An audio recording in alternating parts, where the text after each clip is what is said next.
the WPCA and regular town council meeting of North Branford, Connecticut to order. It is 6:38, August 19th, 2025. Please join me in a salute to the flag. I pledge allegiance to the flag of the United States of America and to the republic for which it stands, one nation, under God, indivisible, with liberty and justice for all. Roll call. Mayor Angeloni. Here. Deputy Mayor McMillan. Present. Councilor Abelson. Here. Councilor Diamond. Here. Councilor Miller. Here. Councilor Palacio. Here. Next item is minutes of the previous meeting. Do I have a motion to approve the July 15th WPCA and Town Council minutes? Motion. No, I think you were out. Yeah, you weren't here. Oh, I thought it was there. Oh, then I revoke my motion. Second.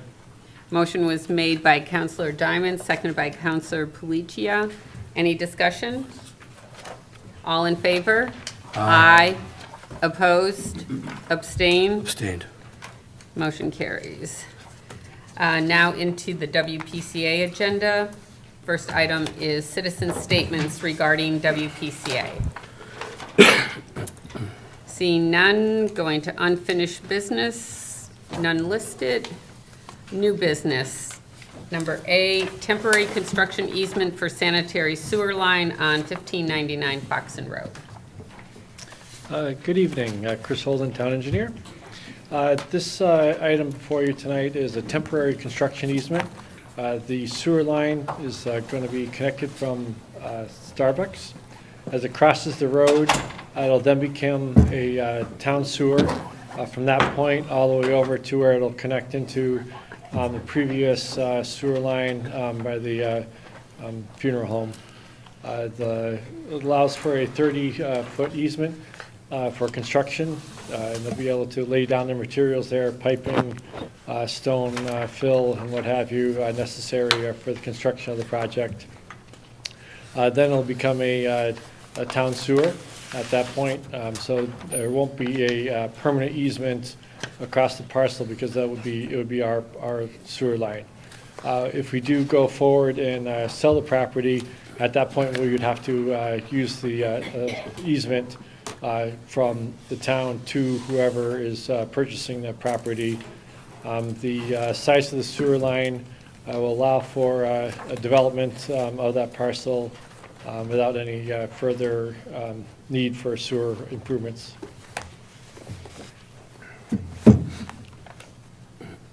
I did place a new map on your on the table in front of you. Hopefully it's a little bit easier to read than the one that got scanned in. It didn't seem like it scanned very well. Normally it's the big plans that we have, but. I have a couple of questions. Sure. So, from the July 15th meeting, we had a map, and it showed that the pipe, which was running from Starbucks up to the church, was 8-inch and it was PVC. Correct. What's the size of the pipe? 8-inch. That's the. Okay, so is that code? I mean, so my question is, Yeah. is an 8-inch pipe for people at 1599, whatever we do with it, Zion Church, the dentist, the gas station, the other church across the street, is that big enough for all those connections? So the one that we're talking about would be connected to the Starbucks, and then 1599, and then the funeral home connects into it before it goes into the main on Notch Hill. So 8 inches is 8 big inches enough is fine, yeah. for that? Yep, yes. I thought it would be at least 14 inches to, I think there's a 30-inch, I heard there's a 30-inch connector up the street there. I'm sorry. No, it's okay. Here's the thing. Yep, If we're going to sit there, and I understand that Starbucks is actually paying to do this pipe, correct. right? Yep. Don't you think that we should have something that's big enough for everyone, and we're not paying for it? So I personally, I don't believe 8 inches, I'm not a plumber, and Yeah. I don't do that I do other things, so thank God. I'm not sure if 8 inches, and I'm gonna go by what you're saying. I just don't wanna come down the road in 3 or 4 years, when 1599 is getting developed. Yep. And, oh my God, an 8-inch pipe is sitting there and it's not big enough, and we have to sit there and we own it. And we have to pay a lot of money to sit there and replace it. So. I wouldn't think it there's behoove only a us to sit there- 6-inch on Route 17 up in Northford that I comes just- down, and there's a That's all lot. residential, though. No, not it's at all. not. Coming down Route 17? It's only 6 inches? I gotta check on that. I'm just have saying, potential you know, reason I'm was- just, Rose, I agree, but I just for the future, that's my concern, is that, you know, like I said, we want to develop 1599. And whatever we put there is, you know, I have no idea. Yeah, But I just want to make sure that it doesn't come and bite us down the line. Yeah. So I'm just raising my concern. yeah. Isn't that something we can just validate? Yeah, so I've been working with the planner to make sure what the intensity could be based on either current regulations or the potential new discussed regulations. And I believe that is the correct size at this time. I'll double check with Dave, the planner, to see what intensity could be there, and we'll make sure that it is the right size before it does get installed. I believe 8 Well, inches I'm will just- be adequate. I'm just saying, you know, hopefully I'll be on the council a couple more years also. Yeah. I just don't want to, so if it ever comes back, you know, I totally I'm just raising understand. my concern now. Yep. And like I said, we're not paying for this.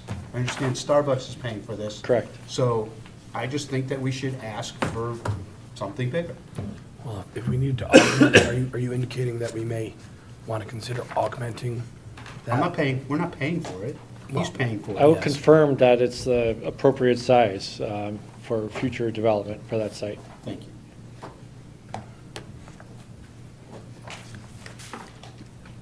Okay. Does anyone else have any questions?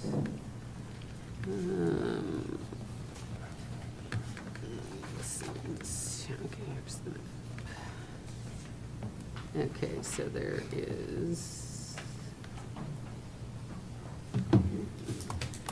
is a suggested motion. Page 25. It says 28 here on ours.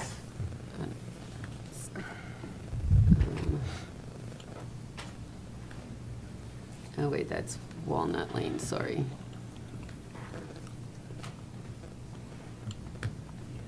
I'm trying to pull it up myself. I'll read it. The battery didn't hold. Oh, yes, it's page 25. It's from Dave Perkins.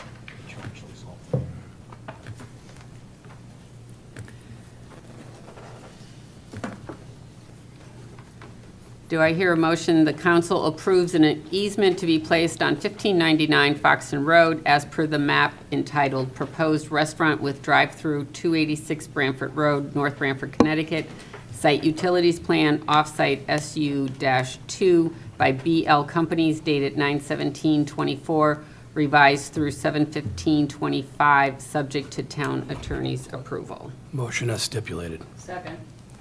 Motion was made by Deputy Mayor McMillan, seconded by Councilor Diamond. Any other discussion? All in favor? Aye. Opposed? Yes, opposed. Okay. Motion carries. Next item is WPCA application to connect property known as 17 Walnut Lane, map 73, lot 34, to sanitary sewers. So this property has been having issues with its septic system. It's within the White Hollow service area, and it's in the primary area, and they've already paid their connection fees. So it meets all the requirements for the White Hollow service area. So since it's in the primary, there's no further restrictions that it had to have a house on site, failing septic prior to the main being put in. So this should be straightforward approval for them to connect to the sanitary sewer. One, it's a residential home. So they would just have to pay them, whatever the connection, whatever the Correct. cost is to Install connect it. to that. Yeah, right. Because They would they've have to- already paid the $12,300. Correct. They would have to just pay the contractor to connect the lateral to their house. Okay. I make a motion that we approve the motion on page 28 as stated. I'll second that motion. Motion was made by Counselor Diamond, seconded by Deputy Mayor McMillan. Any further questions? All in favor? Aye. Opposed? Abstained? Motion carries. Thank you. Thank you. Any citizen statements in regards to WPCA? Okay, moving on to the regular town council meeting. Community events and presentations. First item is honoring years of service to the town. The first one is Laura Burrich, Board of Fire Commissioners. So,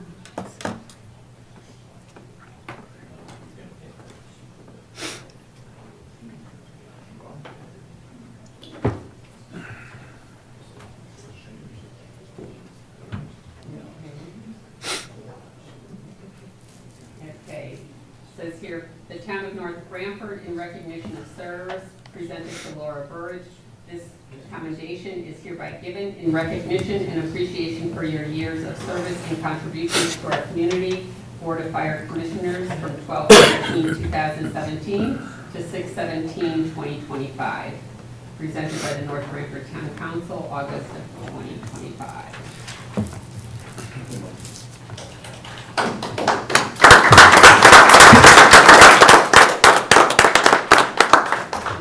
Thank you, Laura.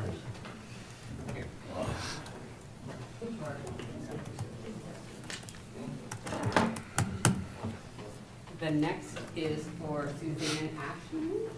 Thanks. And Madam Mayor, if I could, just to say a few things. So Assistant Town Clerk Suzanne Ashman has notified us of her intention to retire from service, and she's dutifully served the residents of North Branford and the Town Clerk's office for 18 years. We'll miss her very much, as well as the cake pops she often made and brought into us, some of which are with all of you here tonight, and I know she's got some in the back. I'm probably going to lose 8 pounds the first week she's gone. And we wish her all the best, and it's bittersweet for us, but we wish her the best as she embarks on retirement. Can we make a request that she brings back cake pops often?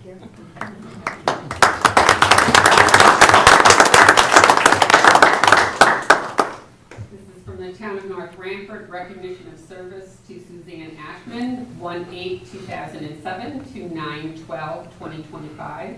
The town extends thanks to you for your 18 years of dedicated service. Please accept our appreciation for your countless contributions and commitment to service on behalf of the citizens of North Branford over your distinguished tenure.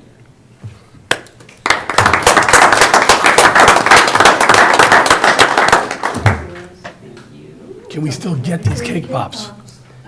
Give everyone the plug, so you know where to get them. You've got my Instagram. Right here. And that's it. Susie Pops, 57. Yeah, that's right.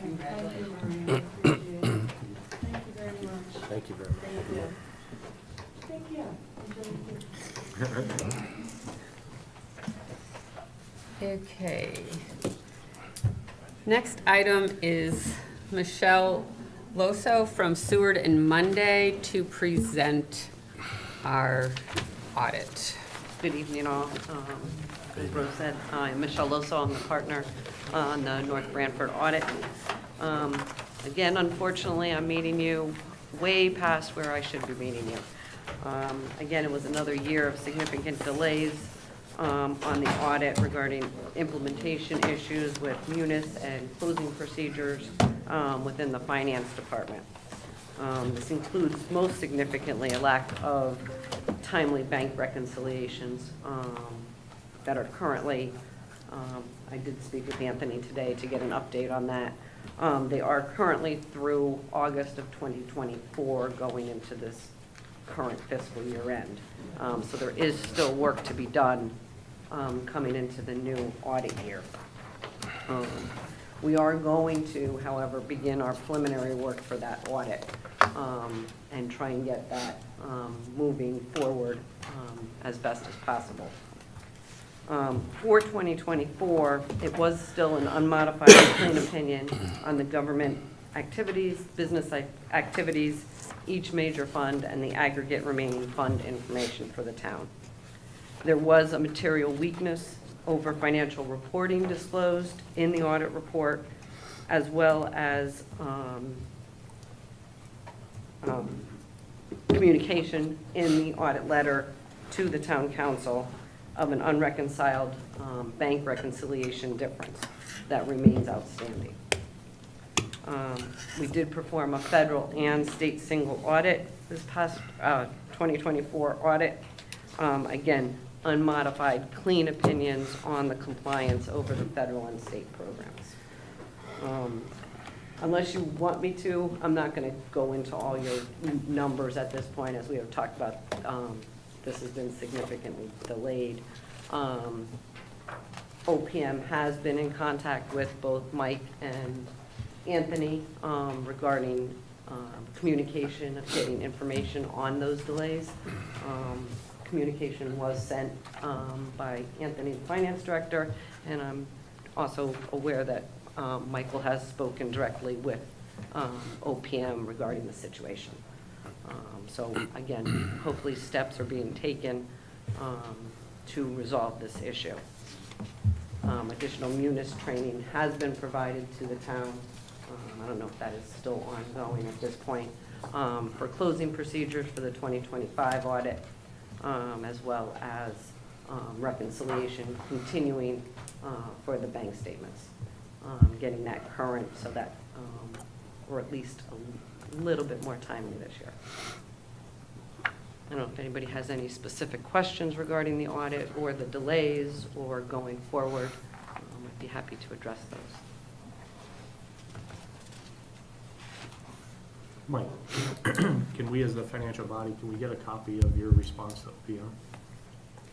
OPM? I spoke on the phone to them, so it was a verbal discussion I had. Oh, okay, you didn't have to respond in writing. No, but the finance director submitted some items, and I can forward that to you if you'd like that. Yeah, I want to make sure, just want to make sure that we're all aware of, what the issues were, so going into this year, we can make sure that those are being handled better and, things are working the way they should. Right, will do. Thank you.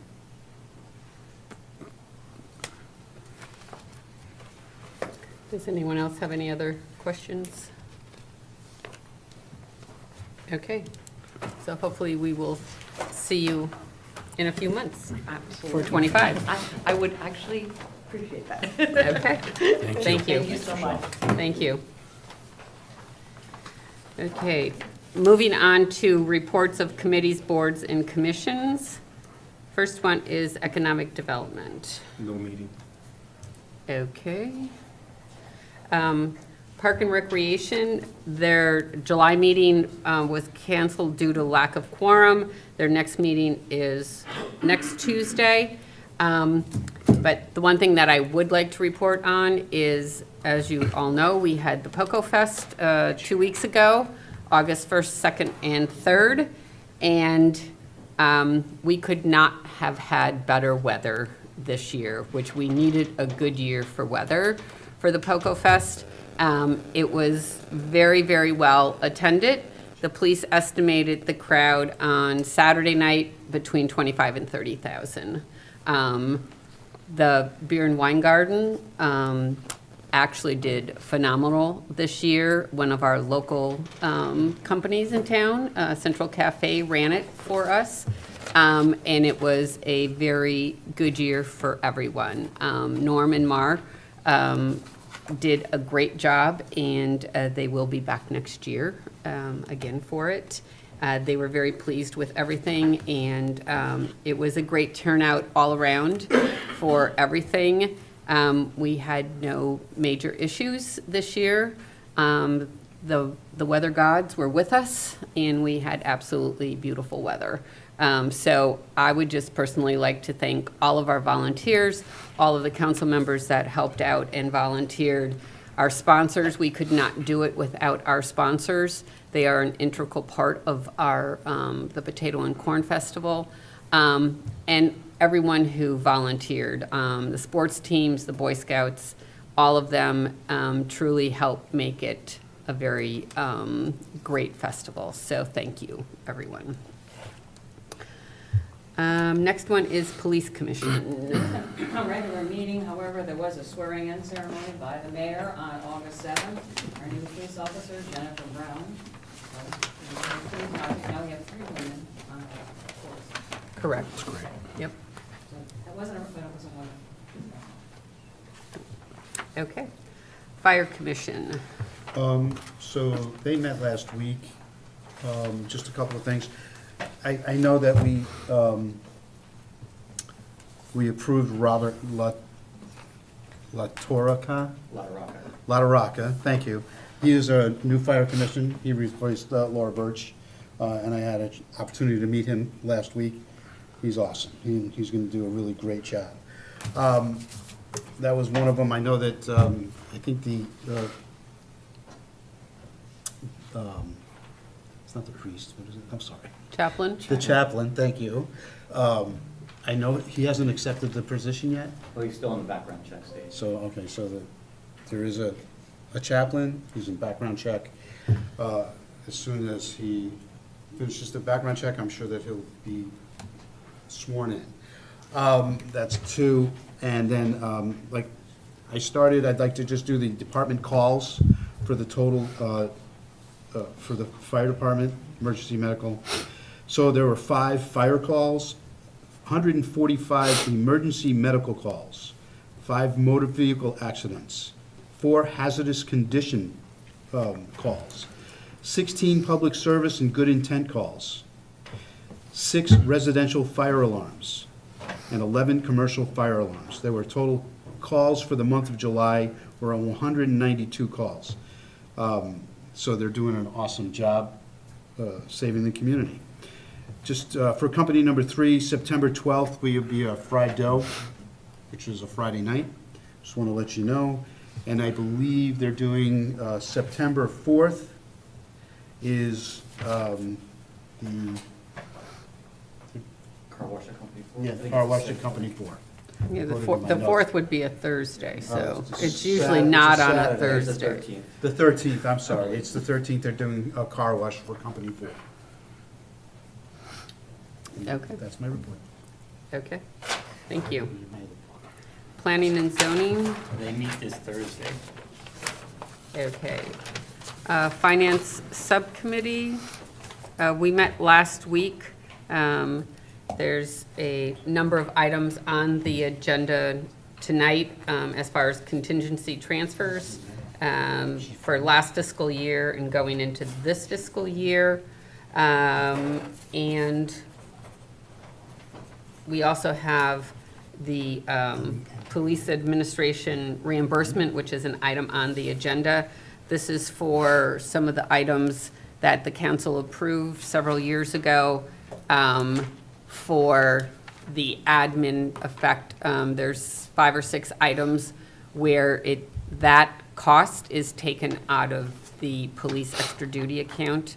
So that will be coming before us later on in the agenda. That was it. Public Safety Communications Subcommittee? Hold off on that until my report later on. Okay. Excuse me, Madam Mayor.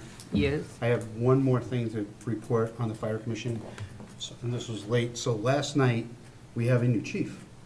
His name is Robert Lennon. Richard Lennon? I'm really bad tonight, I'm sorry. Robert or Richard, welcome aboard. Thank you, I apologize. You might want to mention that Richard has been part of Company 1 Fire Department for many years. He's a citizen of North Branford, grew up in North Branford, went to school in North Branford. Excuse my voice, I clearly have laryngitis.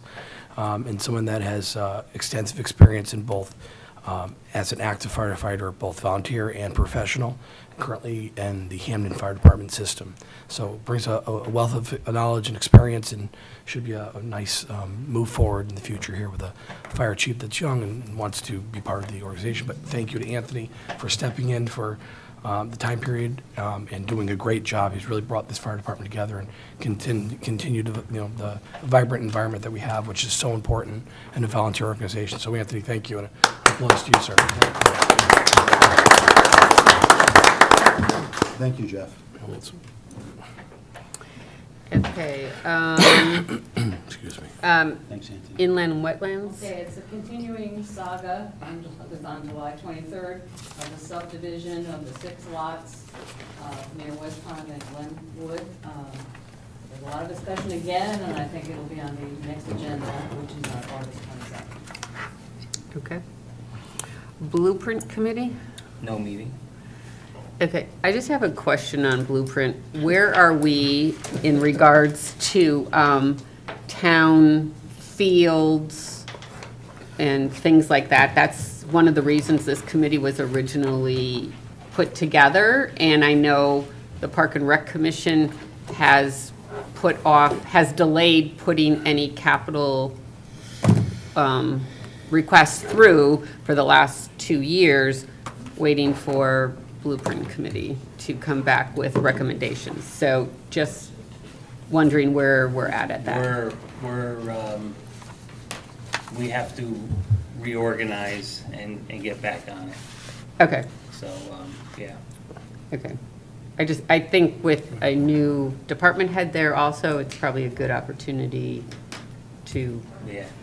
kind of bring that in and get back. Because I know originally when we formed the Blueprint Committee, there was, in the formation, it said there was a time frame as to when a report was due back to the council, and we are beyond that date, so just kind of wondering. We can come back to that, Madam Mayor. I think overall, the Blueprint Committee is a committee that is something that we should have formed many, many years ago. When you look at most organizations like ours, the Blueprint Committee works with both, field and alignment of recreational space, but also it's the ability to build out a master plan committee so that we have just that, a blueprint for what the future of North Branford looks like townwide, which encompasses both the athletic fields and recreational areas, as well as other things that we're laying out for the future of this town. So we started with the placement of town-owned properties and what may not be necessary for the town to be holding as a landowner, and bring them back into the tax sheet. And the next part of the agenda was to start to look at where to reorganize and what the field needs are for our various youth sports and recreational activities. So it's certainly something that it's part of the process of Blueprint Committee, and I think will be the focus going forward as we're nearing that part of this agenda. So Tom and I will take that underneath our wings and work on it together. Okay, great, thank you. Okay, town managers report, general updates. Thank you, Madam Mayor, members of the council. First, I want to wish a happy birthday to our clerk, Kathleen Daly. She's spending her birthday with us tonight. Oh, well, Yeah. It was yesterday? Okay, sorry. Oh. So it's not her birthday, and Oh, so it's well not a then, big deal. we'll She's here take that tonight. back. Yeah, sorry about that. That was day off. But happy birthday anyway. I wouldn't dare to try to improve on the mayor's report on POCO, but I do want to add my voice to those thanking all the coordinators, the volunteers, the sponsors, vendors, and guests who made this event a great success this year and each year, and it's become a great North Branford tradition. I know the mayor and other coordinators are already hard at work on the 2026 festival, so thank you for that.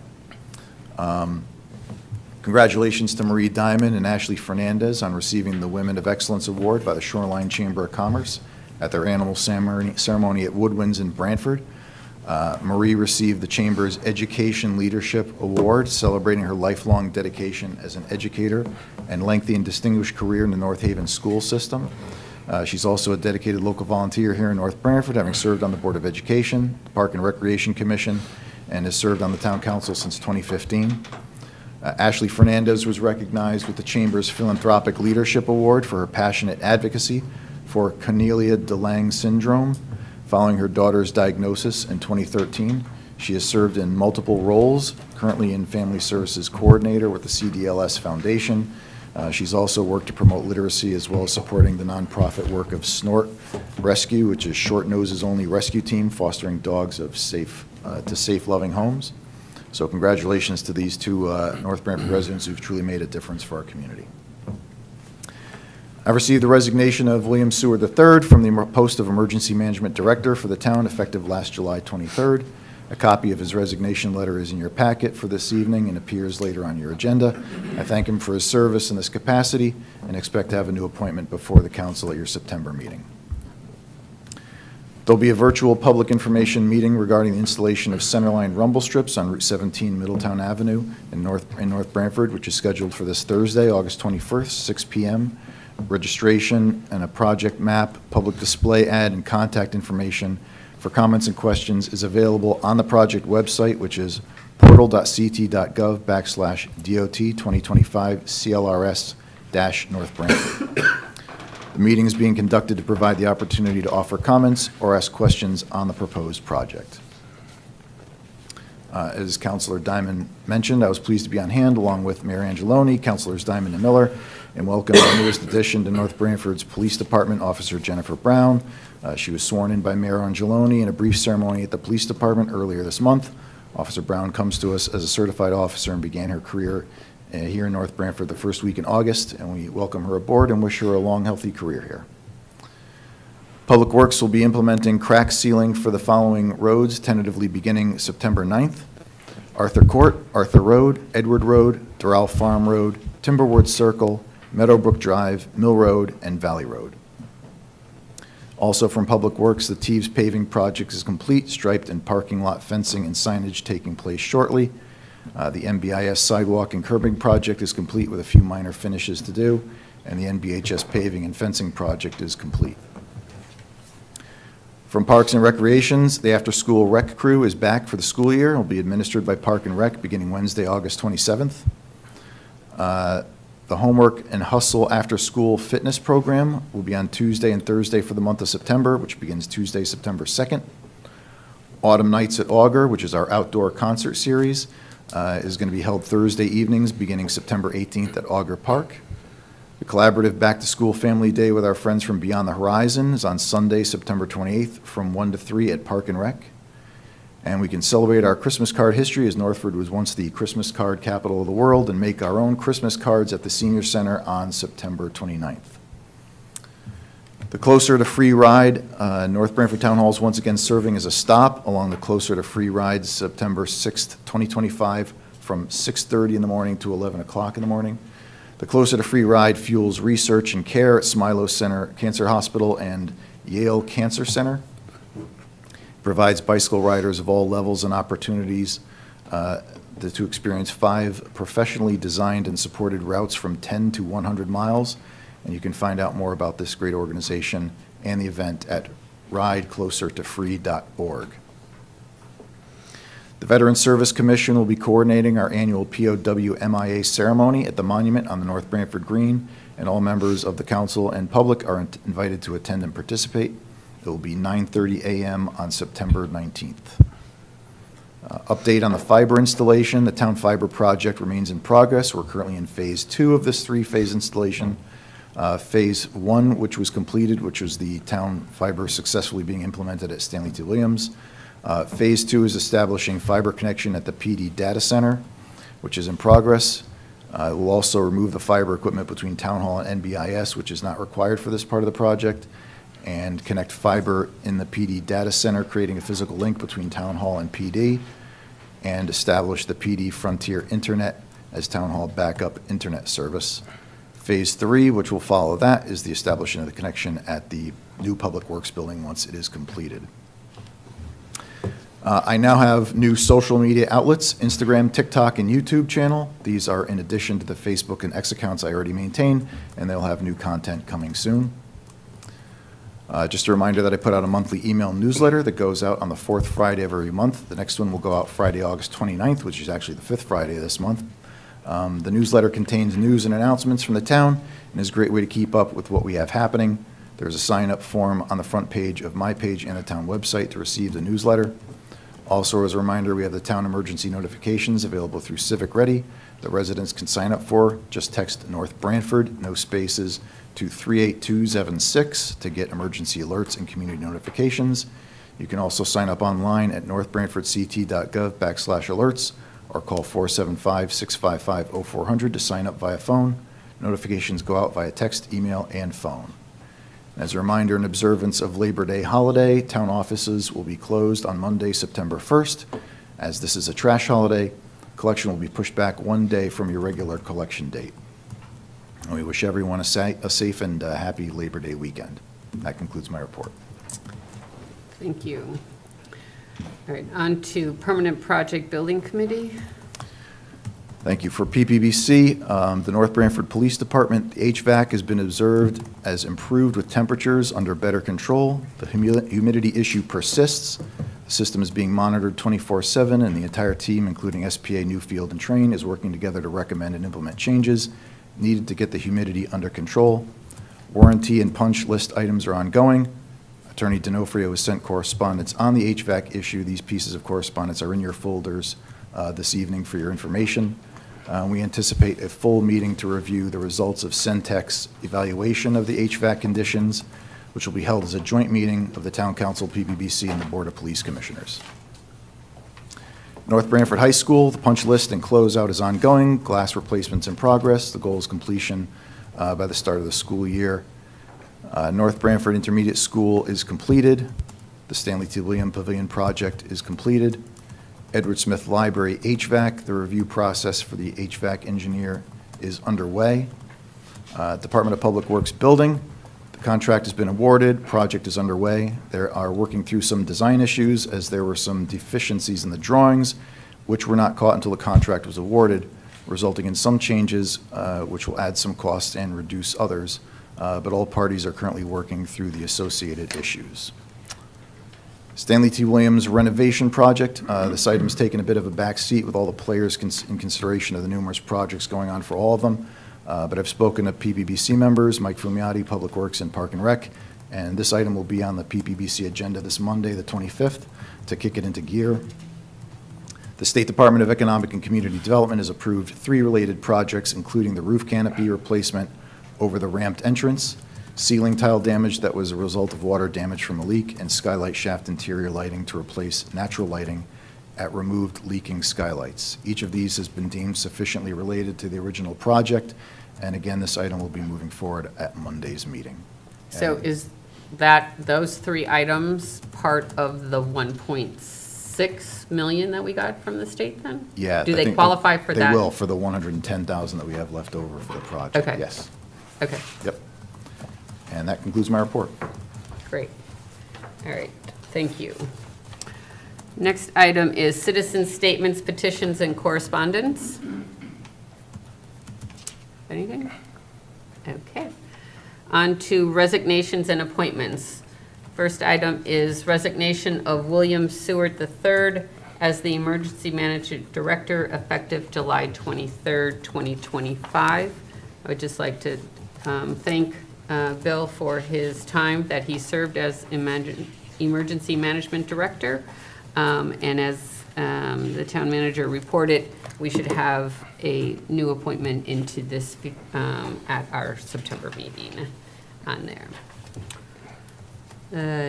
Next item is resignation of Suzanne Ashman as Deputy Town Clerk effective September 12th, 2025.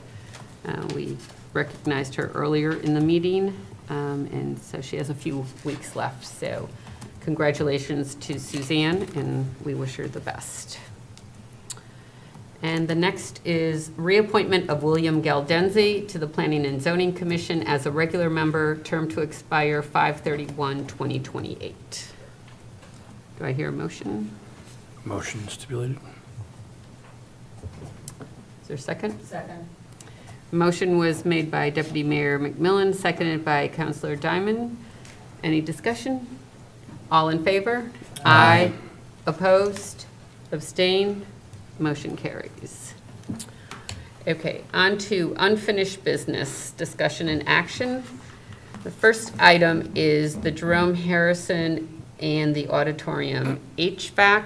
This was on our agenda last month, and unfortunately, John Florio was on vacation, but he is here tonight, so he can explain this to us and hopefully answer any of our questions. So John, would you like to come up?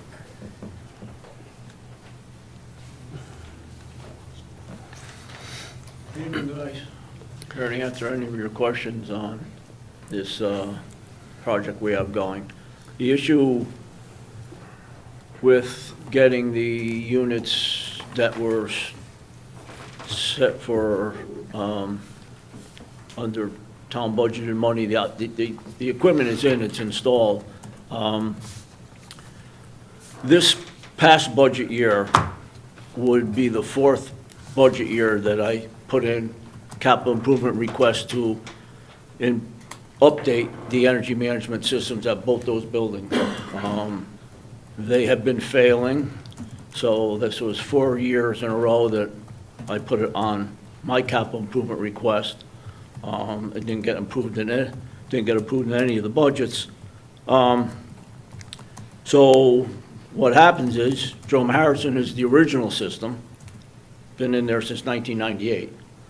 And it's failing. It has been failing right along. Energy management systems are a bunch of modules. So every piece of equipment has a module, and then there are separate modules that actually run those modules. Over the years, as they failed, there were some shelf life, so we were able to acquire a few, maybe once in a while get them on the internet, but the system has nearly totally failed now. And new equipment that was installed will not interface with any equipment that was installed in 1998. This is the computer age. So we can't get those new units up and running because we can't communicate with them. They need communication from an updated system. At the auditorium, when the town agreed to an energy upgrade years back with the power company, they upgraded the lighting, and what they did, they also tried to upgrade the energy management system in the auditorium. So what they did is, it's known in the trade as spidering. They put their controls onto our system. Those controls have failed, and that control system is no longer even available. That company's out of business. They're out of business. So that was a great sales pitch by the power company, but left us in a. So we can't communicate with your new equipment that you just installed, both of those buildings. So what I do is, the original systems were Automated Logic. That's the company. I brought Automated Logic in. They were there for quite some time, trying to figure out any way possible to get some stuff up and running. They even brought the original tech who did our work back in the 90s, who works for another company, actually brought him in, and he still has his 90s laptop. We tried getting something to work, and there just is no way.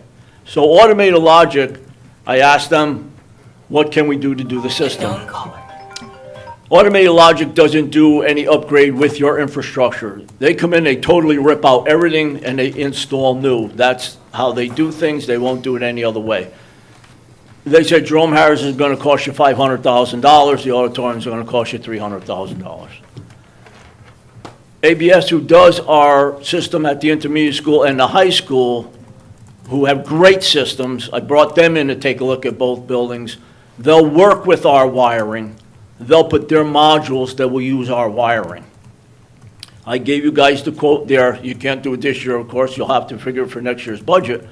I think it was $281 for Jerome Harrison and $192 for the auditorium. So you're talking $470-something thousand to upgrade both those buildings. But to get your new equipment up and running that you paid for and is sitting there to get them running, they will do a temporary control system just for that particular a piece of equipment to get it up and running at $12,000 apiece, $12,000 for the auditorium, $12,000 for Jerome Harrison, and that cost will come off of the total upgrade when and if you decide to do the total upgrade to these buildings. But at least they'll get those equipment, pieces of equipment, up and running with a localized system.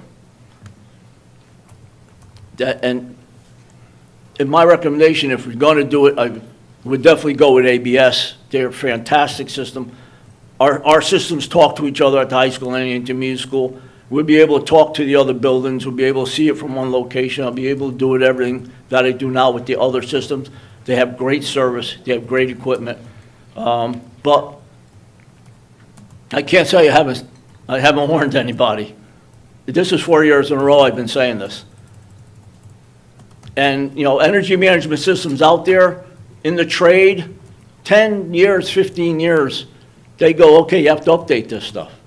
You know, 20 years, you're getting a lot. And Jerome Harris is 25 years old, over 25 years old. The auditorium's 20.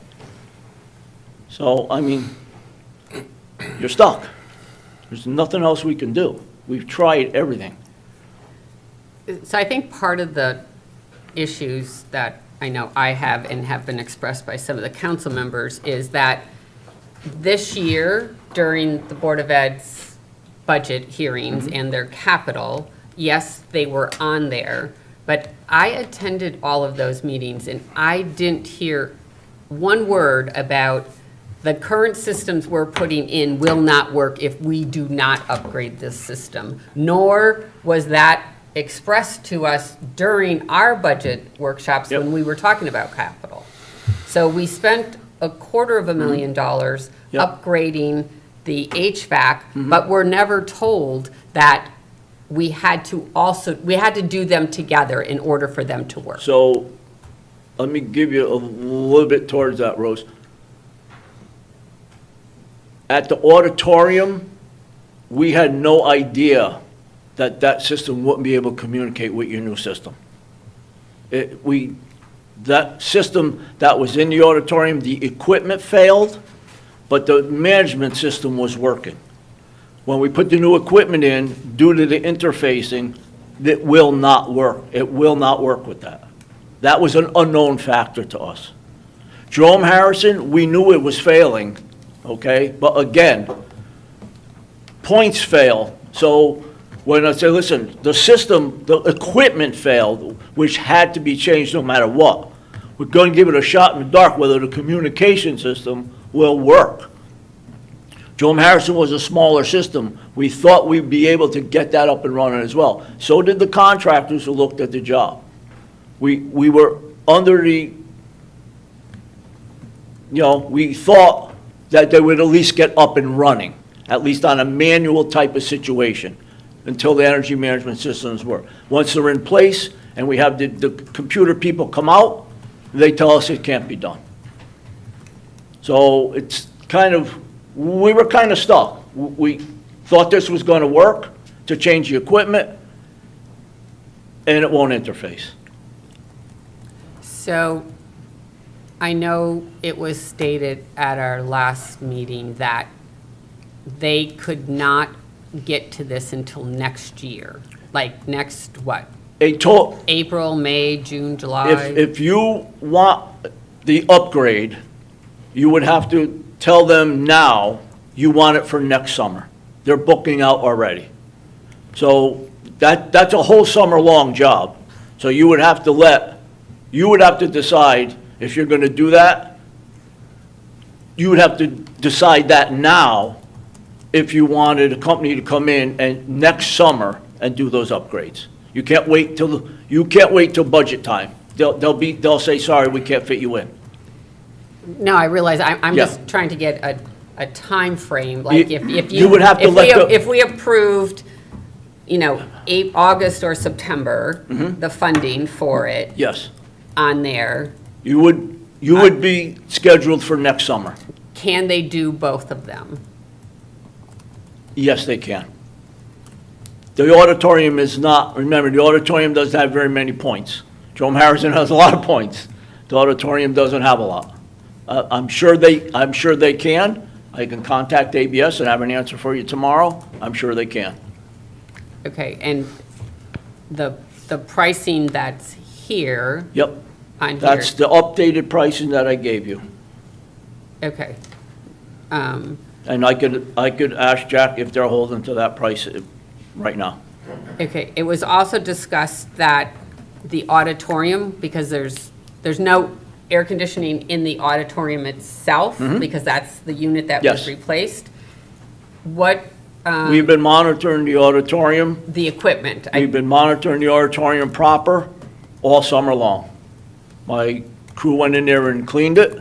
We did everything we can to keep that environment. There's nothing wrong in there. We've been monitoring the air quality. We've been monitoring moisture quality. Because that building is interior, it doesn't have access to any exterior walls or anything like that. It kind of holds its own environment in there. So, but we've been monitoring that all summer long. There's nothing wrong in the auditorium. It is completely fine. Even though air conditioning was not working, the building is air conditioned. So remember, there's two systems there. The building has air conditioning, the auditorium has its own. The auditorium system has failed. The building system is operating. It's shut down right now because we're making some repairs this week, but the building itself has air conditioning. So, because that's an inside space, it's completely fine. There was no problems in the auditorium because it didn't have the air conditioning working. Actually, you're better off. This was a very hot, humid year, so if we ran air conditioning in there, we probably would have built some moisture, which we don't like to do in the summertime. So we were better off that the system didn't run this year.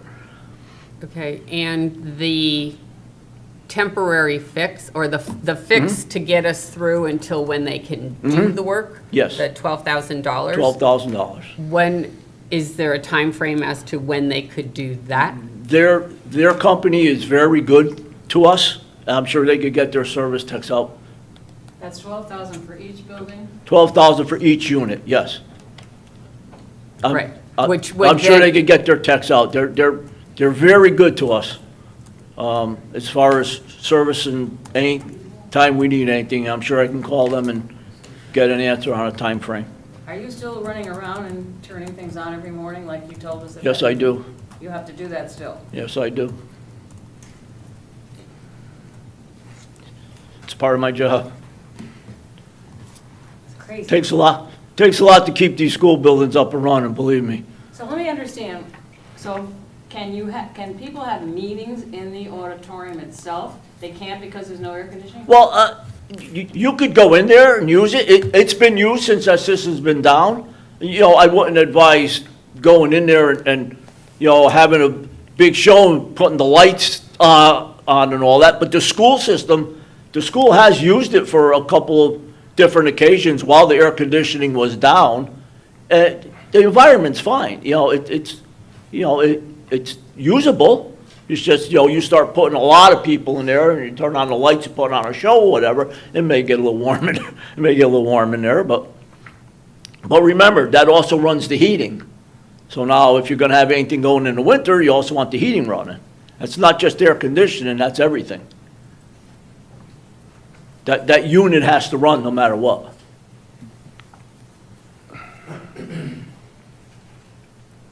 Okay. Does anyone else have any questions? How long will it take them to do the temporary fix? I could find out. I doubt if it's any more than a week's worth of time. Because they're doing a localized system just for that piece of equipment. And that's something that can be done even if the kids are in session? Yeah. John, who's your backup if you are not available to essentially start things each day? The backup, if I'm not able to start that each day? Correct. Well, my custodial staff knows certain things to do, especially at Jerome Harrison. Jerome Harrison, we've been dealing with this for quite a long time. Yes. The custodial staff knows that, if I don't get to the chiller, they do. We don't get to the air handlers, they do. They know that. Same thing with the heating system. I stay in contact with them all the time. If I'm not gonna be around or I'm not gonna do anything, I let them know. A lot goes on at 6 o'clock in the morning. So, yeah, my custodial staff, they know quite a bit about the buildings. So there is a Believe me. fail-safe in place. What's that? There's a fail-safe in place. There's to make sure- redundancy for everything. That's good. Contingency Yes, plan, sir. great. Yeah. John, with the temporary system, do you still have to go and start them every day? Or it's No. all remote? They'll be remote. They'll be standalone system, it'll operate on its own environmental control. But you can do it remote, you can I start... can do it remote from my computer, I can do it from my phone. And the temporary system will last until we put it for the year? Yeah, it will be part of the existing system. When you upgrade, they'll just interface that to the mainframe. Okay. It'll be the piece of equipment you would have needed it in anyway.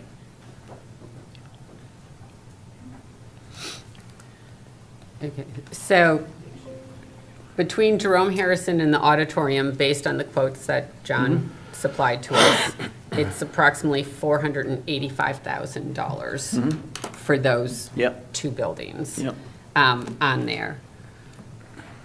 I would like to propose that there was a request from the superintendent from the 22-23 fiscal year due to the medical insurance. They overpaid. They did 13 payments instead of 12. And there's approximately $414,000 that he requested be put into their 2% fund, their non-lapsing account, which that account is for, ideally for one-time expenses or capital expenditures. So instead of putting that money into the 2% account, I would like to see it go forward and pay for these two energy management systems. And then the remaining balance that is owed would have to come out of CIP,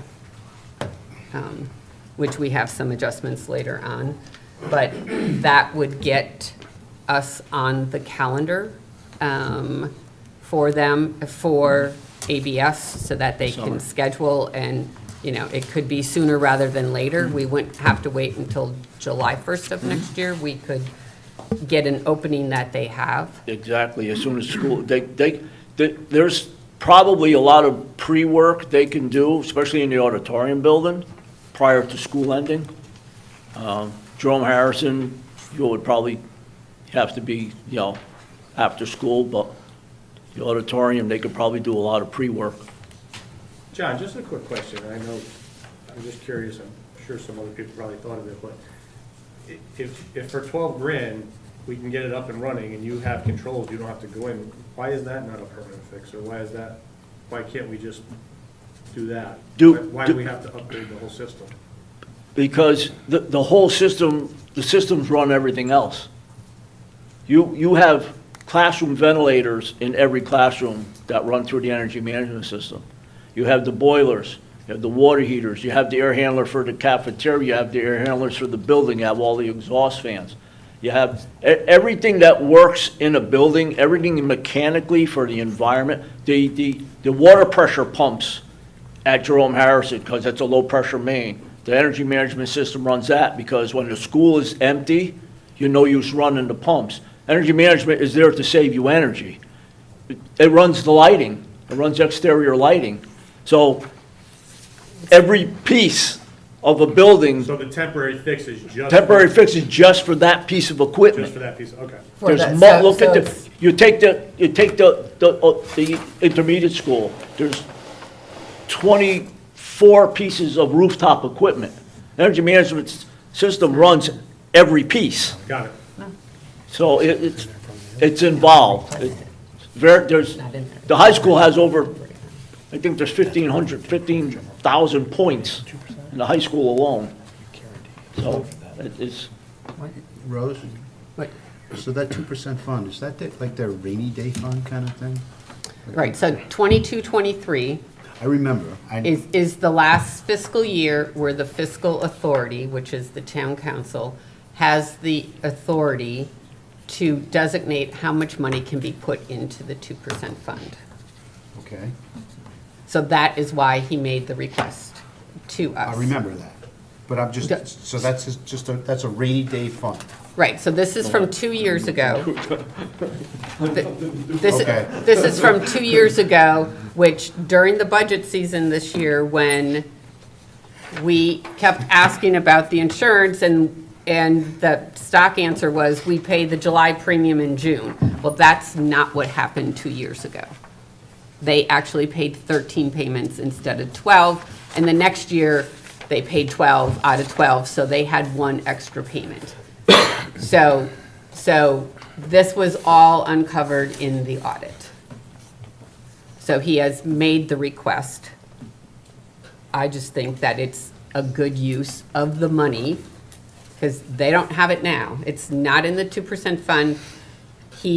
There's money going to the Board of Ed from the 23-24 fiscal year of 600 and some $1,000.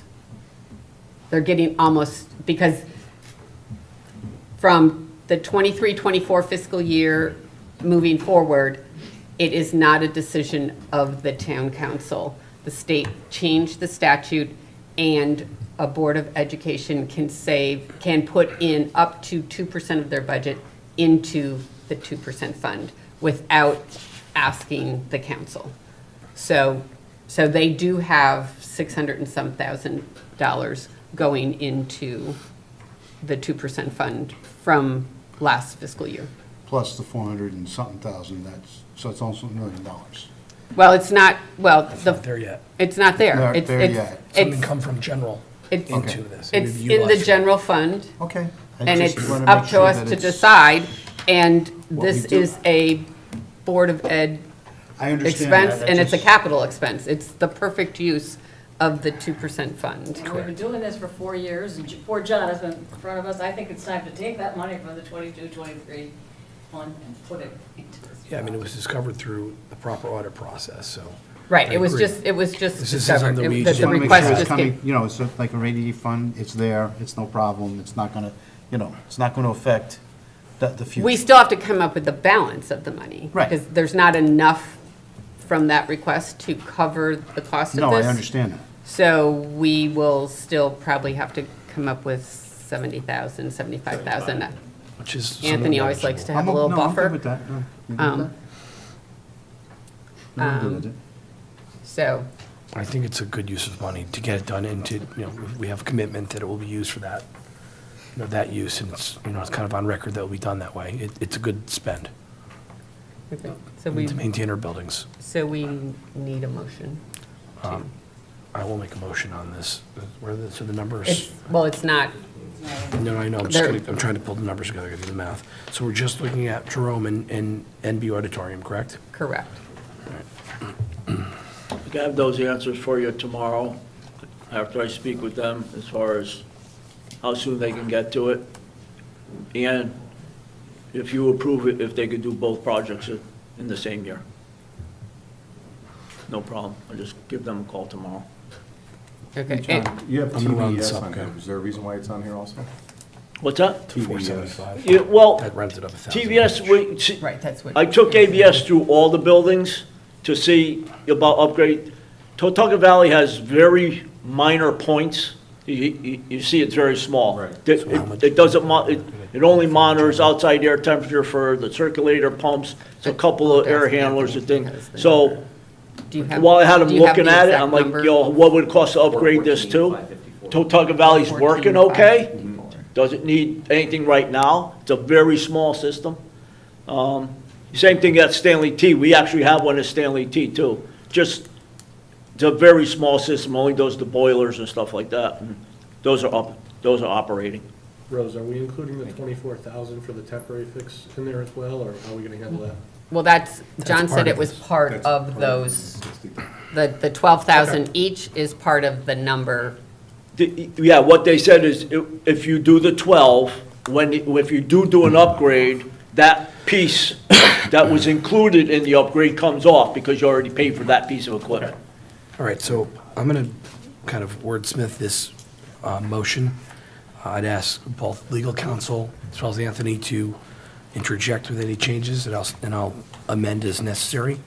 But as it sits, I'm making a motion to authorize the movement from our general account of $414,554 to offset the cost of $475,000 from the JHS and auditorium HVAC, whereas the council will cover the additional 60 to 70K, and that gives us a little bit of buffer, in the range of, call it 7 to 8K, of which will be moved to the Board of Ed's 2% fund and stipulated to be utilized for the specific use.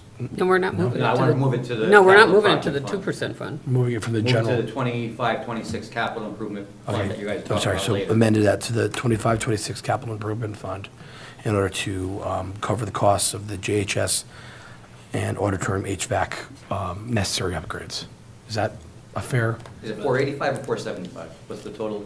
What was it, Rose? I have it at 473 and change, so I put it to 475. Well, it was 484, but we have 414,000 coming from the other, so the difference that we have to make up, it's, 75, 78,000. right. 70. But the total is Are we not including- 485, right, these Are two? we not including Teves in this? No, The 41? no, he just talked about that, Okay, just want to make sure yeah. that that's not being, because the numbers I have, 281,850 and 192,400. If I just do a quick roundup of 282 and 193, come to 475,000. 474. I believe. I don't have it in front of me, but What are the Yeah, numbers? 474, 250, if you're not including the 41,980 for TV. Hence, 475,000. 477, Yeah, So it's 475? that is the anticipated cost. Now, if you take the 475 And So that means we have to come up with 61. minus the 414, When we get to the CIP. Yes. Yes. you're roughly about 61,000 that would need to be covered. Thus, why I indicated 60 to 70,000, knowing that things could change. it goes given- 70, you always could roll it forward if you don't spend it. That's exactly right. So 70,000, roll it forward. So all in, we would stipulate the 475 with 414,554 already in place. All right, that was my motion. Did you get that? All right. Second by Mr. Abelson. Okay, motion was made by Deputy Mayor McMillan, second by Counselor Abelson. Any other discussion? I would like to ask legal. My question is, I know you said that if we get, do the new project, we'll take the units off, but do we need to direct that money to them right now? For the For the 12? 24, yeah, for the 12 and the 12. When they do the job, yeah, what they're gonna expect the Well, it'll 12 and just- 12 when they do that. Yeah, I mean, Go it'll be work. in our capital. Yes. The total cost is And they can part, take it right out. Okay, yeah. so we'll Yeah. just take pay it out of Pay it out that of that, exactly.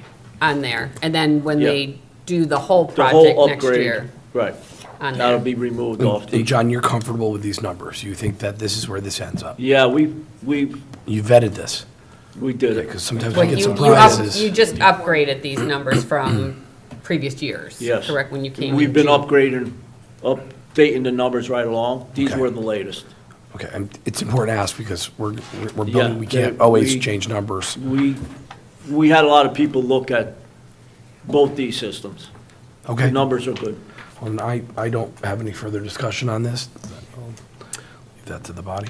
Okay, all in favor? Aye. Opposed? Abstain? Motion carries. Thank you. You can contact them and schedule. Okay. on that. I will. Thanks, John. Anything Appreciate you else? putting your work together on Good, this. thank you. No, thank you. Thank you. Thank you. Okay, next item is MOA fiscal year '24 Homeland Security Grant Program. Yes, Madam Mayor and members of the council, this item was on your agenda last month when I was away. And as a result, it got on your agenda without any background information, so I certainly understand the confusion that the council had when they saw the item. But this item was previously authorized by the council, and we're already operating under this agreement. As with the Red Cross Shelter Agreement that the town has, the fiduciary partner has been changed to the East Shore District Health Department. It was originally the River Cog, and that is why the requirement of us signing a new agreement is here. So the only material change in the agreement is the change of the fiduciary. And as the agreement states, the town, what it's used for is the towns in Region 2 and the fiduciary, which is now East Shore District Health. The grant funds are used by Region 2 Emergency Planning Team to purchase any needed equipment for the region after approval by the Regional Planning Team. And the deadline for us to submit this is September 30th, 25. So I'm asking for the council to approve this revised MOA to make us compliant. There is a motion on page 34 of our agenda here. Well, I'm not showing my numbers, so trying to get this. Page 34. Want me to read it? Yeah, please do. Okay, I make a motion that the North Branford Town Council authorizes Town Manager Michael P. Downs to sign the updated FY 2024 Homeland Security Grant Program Omnibus Memorandum Agreement. Do I have a second? I'll second. Motion was made by Counselor Diamond, seconded by Deputy Mayor McMillan. Any questions or discussion? One question. Does this come up every year? Or how many, or every other year? Every year that there's a grant available, so the grants come up every fiscal year, but the grant, this agreement runs in full force and effect until the expiration of the grant period, which I'm not sure what the terminus of is that right now, but yeah, we generally get a new one every year Okay. that we can apply for. Okay, thank you. Yep. It's okay. I'll find Okay. it. All in favor? Aye. Aye. Opposed? Abstain? Motion carries. The next item, use of funds from sale of town-owned properties. This was from last month. We made the motion as to how we're going to use town-owned funds, and they are working on the guidelines as to how those funds, and they are not ready, correct? At this Correct. point in time? Probably next month we'll present So some. this will just continue to next month. Economic development, yes. Okay. The next item, award of bid 926017 for 672 Totucket Road. We just have to wait. This is an executive session item, and once we discuss it, we'll come back to that after executive session on there. So on to new business. First item, participation in national opioid settlement with Purdue and affiliates. Yes, this is a new national opioid settlement with Purdue, which we've been asked if we would like to join in. This is with the Sackler family, and the settlement is in conjunction with Purdue's bankruptcy proceedings. It includes the settlement of the direct claims against Purdue and the Sacklers by state and local governments. So to participate in the settlement, we have to complete the participation form that's offered in support of the memorandum that's before you, which will enable us to be considered for participation calculations and payment eligibility under the Purdue direct settlement. So if we don't participate, we wouldn't be eligible for any settlement funds. I would imagine that this would be set up if we participate in much the same way the previous opioid settlement had been set up. And the town attorneys reviewed this participation package, and we recommend authorizing the council for the town to participate. All right, I'll make the suggested motion that the North Branford Town Council authorizes Town Manager Michael P. Downs to sign the participation form to participate in the Purdue direct settlement to receive the benefits of the Purdue opioid direct settlement. Second. And I think I already said second. Craig did. Too late. Yeah. My ears and my eyes are No, going. I am getting I old. wasn't loud enough, that's my fault, sorry. Um, You're too far away. So does this, is this a substitute to the opioid money we've been getting? It's an addition. It's addition to. Oh, so that's separate from Yep. this? Yeah. Correct. Okay, all right. Okay, motion was made by Deputy Mayor McMillan, seconded by Councilor Miller. Any other questions? All in favor? Aye. Aye. Opposed? Abstain? Motion carries. Okay, next item, report from Public Safety Communications Committee. You folks will find a copy of my report in your folder, the Public Safety Communications Committee. If you recall, last month we had a lengthy discussion about some of the problems with the system. So what I tried to do for you is summarize a lot of it for you and then give you the items that I feel is important that the town council maybe should give some direction to the Public Safety Communications Committee. You know, just like the other projects, the police department and the high school, this town spent a considerable amount of money on getting what we hoped was a good public safety communications program process. That's not happening 100%, okay? And I think the Public Safety Committee has tried and worked, and we've had the town manager help us, we've had the town attorney help us, but I'm coming to you now to just talk about a few things and ask you if you would agree with some of our thoughts. So the first page, you kind of have a history. The program went into effect in June of 2024. By August of 2024, we were having problems. If you take some time to look at that, there were communication problems. Firemen are on a scene, they can't talk to each other. Somebody's in a burning house, they can't yell out, they can't use the pager to tell somebody outside that they're having a problem. There was a really serious problem at Totucket Road in December. There was a problem at Central Plaza. There were issues constantly with the pagers, particularly for the firemen. We have an issue about our mutual aid towns that can't talk to us because we're on the state network in a digital mode, and they're all on analog. So that first page kind of is just giving you just some background, so you have that in front of you. I guess I can't say it enough, and I can't stress it enough, that's why I put it bold in the bottom of that first page. This is life safety. Life safety not only for the citizens, but also for our first responders. So what I did was, I interviewed Anthony, I interviewed the police chief, and I talked with Franny in Public Works. Okay, so here are some of the major problems that still exist.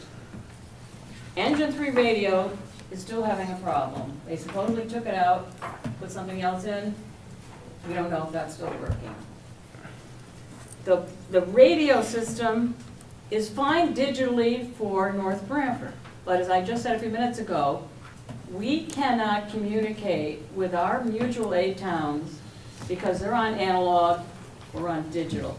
That decision, something has to happen here, and I know Anthony's come up with some ideas.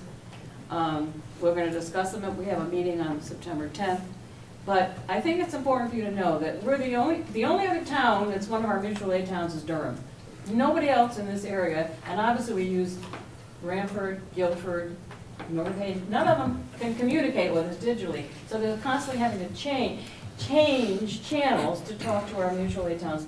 I think that's a real problem, personally, and I think folks here would agree with me. The pagers that the firemen use are constantly disabled. They take some back, they work on them, they bring them back, and there's still problems. When I was talking to Anthony, he's telling me his pager still, every so often, goes off. Reboots. What do you call them? It reboots every so Yeah. often. So those are our issues in terms of, I think they're serious issues, particularly for the firemen if they cannot communicate with someone using these pagers that they purchased with all the money that we put into this project. And then I talked to Chief Lovelace, and when I originally talked to him on the 14th, everything was fine. Then today, he informs me that there's a problem now at Tilcon Mountain. Our Tilcon Tower is getting full of dust and debris and stuff because of where it's located. So it's affecting some of our equipment over there. So we have to look at perhaps purchasing a fence that could filter out so that the dust doesn't get in there. That's gonna be the cost he got, and it's a state thing, is $8,350. So he asked me now if I bring that forward on September 10th to this Public Safety Communications Committee. And then I talked to Franny, and Franny still can't get the all-call. There's still, for a while there was also a problem with one of his trucks couldn't get information. So overall, on the third page, here's the things that I'm suggesting. I've talked to some of the members of the committee, and I think most of them would agree with me on this. These pagers have been dumping for a problem. I personally feel, I know Chief Lovelace does, I think Anthony does. I'd like to put them all in a box. I know we're gonna have to get help from the town attorney on this, and send them back and demand that we get new ones. I think it's outrageous for the amount of money that this town has spent on having a good public safety communication system, and we've had nothing but problems starting in August of 2024. Marie, do we know how long, it was about 2 years since we've had those pagers in service? We've had them, how many? How many years have we had them in service? Well, it started in 2024 of June. All right, and do we know what the warranty period was from either Motorola or the? I do not, but they've covered all the expenses so far, the ones that have been sent back out to the factory. There's currently 11. There were 6 on the first batch, 5 on the second batch. Okay, so That, there's paper trail of an issue that has been persisting Yep. since, Yep. since inception to some extent. Okay, so then the suggestion is that it now needs to go into the hands of our our attorney and our And I have to counsel. say, our attorney has sent 2 letters to Motorola. It's not like and Mike and the attorney have come to some of our meetings, they've helped us. I think we've been pretty nice about it. I think that the time has come. I think they should be swapping out and giving us new ones. That's how I feel, and I think a lot of people on the committee feel. So I just, excuse me one second, thank you. As a member of the committee as well, I share in every single one of Marie's frustrations, and I agree with her 100%. You know, at some point in time, you gotta draw a line in the sand and say enough is enough. You know, we keep hearing that, you know, they're gonna take pagers back, they're gonna try doing changes, we're gonna see how it works, but it's like around and around we go. Yeah. And as far as the radios, I know Anthony has a potential suggestion and fix for mutual aid. The fire ground, are we good on the fire ground now? well, that's the conversation. It's when other towns come into North Branford, they can't communicate with us in a digital fire ground mode, all due to the digital repeaters we have in the trucks, a special Motorola component. Right, but we were also having fire ground issues amongst ourselves. True. I've Has seen that- it. That part's been resolved. Okay, The- so it's the just- fighting of who was in Okay. charge, that part's been resolved. The issue that kind of is driving the discussion is, you know, we have 2 fireground channels. Right now, we have one in a digital mode, one in an analog mode, to be able to accommodate other towns coming in. Does it happen frequently? Fortunately not. I mean, when it does happen, though, at the Tutucker Road fire, we had 3 other towns with us. We had Guilford, Durham, and Wallingford with tankers. So they can't communicate on our fireground channel. So if we have somebody doing rapid intervention, like we have all our lines are tied up, and Guilford's coming in doing our backup, we can't communicate on fireground, which is key. Yeah. So, you know, the discussion that came up last week, I don't know what to talk about now, it's up to you. No, it's okay. So it all boils down to the digital repeaters that we have in the apparatus. That's the stumbling block that other towns can't talk on our fire ground because of that. So we had we got a call every 2 weeks, and Jimmy's on it, Fran's on it, we're all on it. So how do we get around this? We've been talking about it for, you know, it's 4 years of my life, it's wasted. Well, all you gotta do is get rid of the repeaters. Okay. Then how does the signal get back to dispatch? How does fireground work? Well, you gotta go back to putting in assets on the 2 towers you have. Well, what's the cost of that? Well, we'll work up a number for you. It may be some astronomical number, it may be reasonable, I don't know. And then the question becomes, okay, if we have these repeaters that we have in the trucks that we're not gonna use anymore, let's extract them and either get them back to Norcom or Motorola and say, give us our money back, or sell them or do something with them. So will it offset the total cost of this other solution? Maybe yes, maybe, maybe not even a viable solution. They're still going back to drawing it on, figuring it out if it is a solution. It does get rid of the repeaters, which have been a bane in our existence. It does open the other towns being able to talk to us on fire ground, which is key during a fire. The question is, what's it gonna cost? Now, I know initially, we had, I may have it backwards, correct me if I'm wrong. Police was using VHF and fire was using UHF, or was it the other way around? Before we did this whole thing? Yeah. Other way around. We were on VHF and police were on UHF. And UHF is the better, stronger signal, correct? That's what we're using for our fire ground now, is actually the old police channel is our fire ground. Right, so I know there was talk initially that we didn't want to give up that channel because Right. they're like almost impossible to get anymore. Exactly. So we still have that channel if we need to, and Yes. that's the asset you're talking about putting up on the towers is the UHF. Everything we took off the old towers, Right.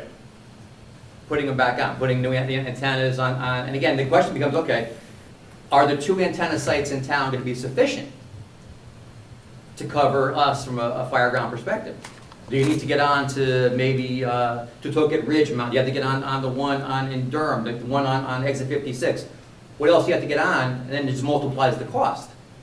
So it's gonna be, again, it's just an idea that I had that the guy from the state who's really been an advocate for us said, no, it makes perfect sense to do that. It solves all your ills. And not even Durham can talk in our town. I thought it was Durham was able to talk in our radios. They can't because they don't have that special little piece. They're on UHF, but not that special little piece to talk through the digital repeaters. So that's what it boils down to. It's fact finding now. Is this an alternative that works? And I don't. It's people smarter than me have to figure that out, and then we'll come back with a number and say, does it make sense or not? I guess I'm disappointed that we've had a consultant from the beginning of this project. And I feel like he kind of left us in a lurch. And I feel that, I don't know how to get it across to him, but why are we in this situation? It seems like we're the only town in this area that has a situation. And that's why I'm bringing it forward to the town council, because I'm asking, do you agree as a town council that I ask the town attorney to, one, do something about those pages? I like to, and I know I'm not the only one, throw them all in a box and send them back and say, we want new ones. Well, you need to My have someone in question, place my question would be, in the meantime. what is the communication system? I hear pagers, I hear radios, I hear all kinds of bells and whistles here. What's the communication system consist of? It's a litany of It's different all, components. that's all the part of above. it. Yeah, the pagers, obviously, you know what the pagers are, get the calls on the pagers. That's the part, and again, you see red, some of them have blue, some of them have yellow, different gyrations they've done testing on. These are the latest programming that seem to be working fine, except for the fact that they do reboot. And The reason why I'm asking is, what part of the communication system is not working, and what part is working? I would say the pagers, aside from the fact that they reboot, which is indicative of an internal problem with the pagers. That's why they were shipped back to education to say, look at them, what's bad in here? Why is it rebooting? No answer yet. That's the frustration Marie's talking about. Again, we've sent, now there's 11 out there currently that went into, says pager disabled. Can't use it. Those Okay. went back out to communication. Why are they disabled? So at this So, point. but I mean, are the towers Towers work, good? the Are they base- communicating? The base radio system I think you works. gotta have it laid out I agree. piece So, by Tom- piece, Tommy, item by item. If I can summarize it really quickly, I think that's what you're looking for. And Chief, please correct me if I misspeak. The police department is operating fine, they really haven't had any issues, right? The fire department initially had some radio issues with the repeaters, and they were fighting one another. They've instituted a fix. They've fixed that problem. Like I said before, the fire ground channel, which is just the guys talking to one another from the street into a fire, amongst ourselves was an issue. That's been fixed. The main issue, two main issues right now are the fire ground for our mutual aid partners and the pagers. The pagers also have gotten, I don't even like to say this, but it's the truth, they've gotten a little bit better because initially, at one point, they were actually intercepting calls from the Connecticut River Valley towns and stuff like that. That seems to have been fixed, but it's just been one thing after another, and although my take on it is that every time they do a fix, it works for a little bit, and then there's issues that come up almost every single time. Well, it seems like we're doing it in piecemeal. I can appreciate your Correct. frustration. And I had actually asked a question with regards to the radios at one point, like, when do we say enough is enough? And just because one of the issues was that they were not programmed properly initially, when do we just zero everything out and just refresh again, you know? I don't know, it seems like the radios are okay now.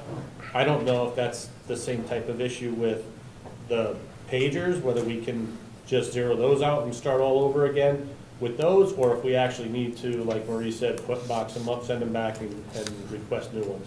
So on the pager, what they're doing now is they are creating a brand-new template that they will come into town and touch everybody's pager and reprogram them all, once we decide on a template. How many times are you gonna let them do this? Yeah. They did it numerous times already. How many templates did they make already that haven't worked? The last template, they did 10 pagers, guaranteed to work, and all 8 out of the 10 went down. So we just keep giving them and giving them. Now they're gonna make a new template. But I mean, how many templates are we gonna let them make before we decide, put them in the trash can and send them back? Well, my next Because they're question no though good. is, where does Paul Zito, the consultant, fall into That's a this? good question. Does he fall into the radios, the whole system itself, the whole thing functioning, or just hang on a second, or just the towers communicating? Because I remember when, as you, I think you might have mentioned or alluded to, is we were told that there's only one person that can do this consulting job. I remember this pretty clear. Yes. One Yeah. person. Right. And so where is this one person? But is he included in the whole scheme of things, everything working? Yeah. Can I piggyback off that question and ask, is this a lack of anticipation of need, or is this a means of misfunction? So, dysfunction, I should say. And the reason I ask that is because we're talking, once again, I'm hearing, we need more money and have to do more things. We need to add towers, add equipment. And that said, you know, if we had a plan in place that did not anticipate all the needs, then that's partially on us, right? That we didn't fully develop what is necessary to have proper communication in a moment. And if we are coming up amongst this because the plan was put together and was told it would suffice for this particular environment, but it's dysfunctioning due to system error, hardware error, or whatever it may be, that isn't on us. That's on the equipment that was purchased and would be under warranty. At this point, we have to figure out in one solid list, what is it that we're trying to do? And then people tend to be motivated more greatly when there is some form of legal action in place versus continuing to go back and forth. I'm going to call on Victor. Victor, if you want to develop that, please. So I'm going to answer Tom's question. I'm sorry, you just need Can you to come jump up. up here so we can hear you? Just only because at home, they Yeah. can't do it. They can't hear it. Thank you, sir. I got my lollipop. So at the end of the day, there's two parts to the question. Paul Zito was hired. He was the only one at the time that we were told by Motorola and state people that could only do this project. Paul Zito was against the repeaters from day one. Am I correct? Am I correct? Am I correct? You can't put the guy under the bus. At that time, we fought. Whoever was in place on the other side for the fire department overpowered everybody, and a lawsuit came about and somebody took off. Okay? That's why the repeaters went in for the tune of $544,000. We didn't need them. The pagers are separate from Motorola and the radio system. The owner of Norcom she was willing to take all the pagers back. Am I correct, Ann? Unication won't take them back until they've exhausted all. Okay. So there's no more issues there. She's willing to take them back, we can't do anything else. She knows there could be a bad batch, she said it a million times at the meetings. Brian Leclerc made note of it, town manager, everybody was there. Those pagers at that point can go back. As far as the communications and the radio, the issue with going stuff on the tower, first you gotta get permission from everybody. Then you gotta see if you could put anything on the towers, because it's the tower people's information. And the stuff with the dust is just a simple fence going around it. No, but it is gonna be $8,000. It is, but you still gotta maintain them and vacuum them constantly every month. They are getting covered. You gotta remember, those ukes and those trucks are going by every day. Yeah. But as far as the radio system, we had meetings, me and Dave Palumbo and Eddie and Joe Civitello asked for money back, because come 2026, am I wrong, into 2027, we owe another $200,000 for upgrades. We don't even have it working. We discussed it, we negotiated, town attorney's waiting to see what we can negotiate. So as far as money, they're not getting anything at all. We have money left over. The pagers can go back, according to Norcom, am I wrong? Well, it's communication that has to make the call, because they're the manufacturer of the pagers. Right, but at that point, we could take legal action to get them back. She was willing to take them back and give 165 new pagers. We already got through that. As far as the radio systems, you're gonna need those, but those repeaters, I don't, Paul, he's a nice guy, he did a great job, but those repeaters should have never been put in there. You know it, you guys all know it, we were all there. And why were they put in there? Somebody wore them down. Somebody wore them down, and I was tied up in litigations with that person, so I couldn't get into it. Okay. Yeah, sure, you can come up. Thank you. Thank you, Victor. I mean, Marie, just to correct you, we weren't promised a good radio system. We were promised a state-of-the-art radio system. Sorry. Okay, not a good one, a state-of-the-art one. And my problem from day one, and I keep saying this, I don't care who pushed who into buying whatever. If we hired you as our consultant, and you're giving us a radio, you're guaranteeing us 100%, a state-of-the-art radio system. I don't, if we hire you to make our radio system, and the repeaters are not gonna work, it's your name on the system. So me telling you I want the repeaters, you should be telling me you're not getting them because my name is on this system. I agree with this. 100%. So why are they saying, well, he was coerced? He promised us a working, he knew they weren't gonna work with the repeaters. He bought them, he put them in. So why are we stuck? I mean, I keep hearing, well, he knew the repeaters weren't gonna work, but he was coerced. That's totally, that's unheard of. If I promised you a working, radio system, and I know the repeaters are not gonna work, I'm gonna tell you right away, take my name off the system. I don't wanna be involved in it. You know what I mean? I know it's not gonna work. You're giving me $5 million to give you a radio system that I know ain't gonna work. I want my name off the system. Yeah. He didn't do that. He bought the, so it's on him. They keep blaming this guy and that guy and this guy. No, there's one guy. We hired a consultant. Why is Anthony spending countless hours and Bobby Colangelo? You got Norcom, we got Motorola, and we got Zito. Why is our guys doing any of this legwork? We shouldn't be doing it. I'll ask this, though, because in a legal conversation, the word consultant, derivative to consult, is not a decision maker. A decision maker is a fiduciary, and a fiduciary makes final decisions. Consultant provides advice, and the end result is whomever makes the decision to say yes or no amongst the body that is purchasing. So did we hire a consultant, or did we hire a solution provider? And that's the differentiation that we need to know. We hired him to build our radio So he was not a consultant. He was a solution provider that was going to get to the end result of a working state-of-the-art system. Am I correct in saying My that? understanding Well, do we was have a he was contract supposed to with work with Motorola. That's the question. He was supposed to work with Norcom and put everything together Okay. and What give is- us a working radio system. Justice Rose said, What does our contract look like with Zito? I don't, Well, here we are, so we should be just documenting how we started, and all the series of events to where we are today, and then try to get it resolved Yeah, respectfully, That's we been need going on for a to, while. Yeah, Well, I mean, it's yeah, been- but then it's if that's been years. going on for I a mean, while, yeah. then what, Yeah, why? but why are we respectfully- talking about it? Contract was written, it was written before the communications board was formed. Okay. The town entered a contract with Paul Zito before we all got together. Yeah. And the council gave us permission to do it, and they entered into a contract with him as a consultant. so has our council reviewed that contract? I need, we need to see exactly All what right, it so says and what the suggestion here- And what we can, any action we can take. Rather than ping-ponging back and forth with ideology and opinion, which is just that, it's hearsay, it's not necessarily legal or viable action. Let's find out, what are we legally stipulated to do? What does the contract stipulate? And then I would respectfully ask Mr. Zito to come before our board, before our council, and explain the actions that were taken as to why they were taken and what the end result was supposed to be and where we are and where the trajectory of where we're going. That's, and it should be one person speaking if we indeed have a contract with him.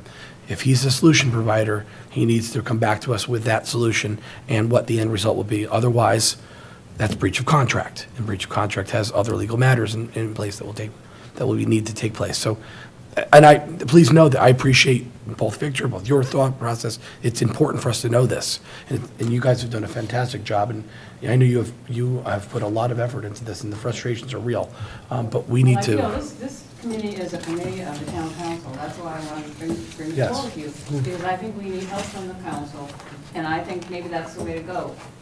is- And Jeff, is everything To you send said- something to Paul Zito. Is what we're looking for.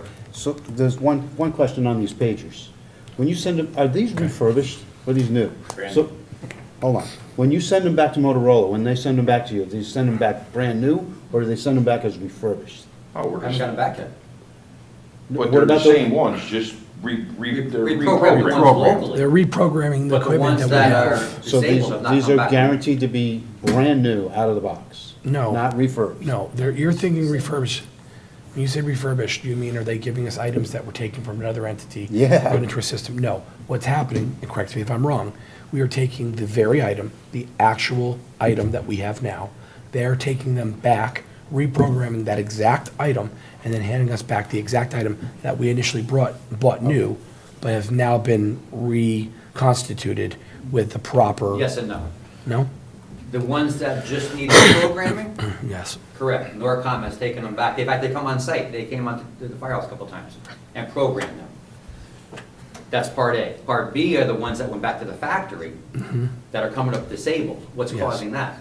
Yeah. So that hasn't come back from Norcom yet, Yeah. or And- communication yet. As you well know, hardware is going to fail. It's mechanical, and it will fail. But at a length of which is allowable is, the number of times how many, we have to figure that out. And again, the solution provider, and we're going to stop calling them a consultant if there's a contract.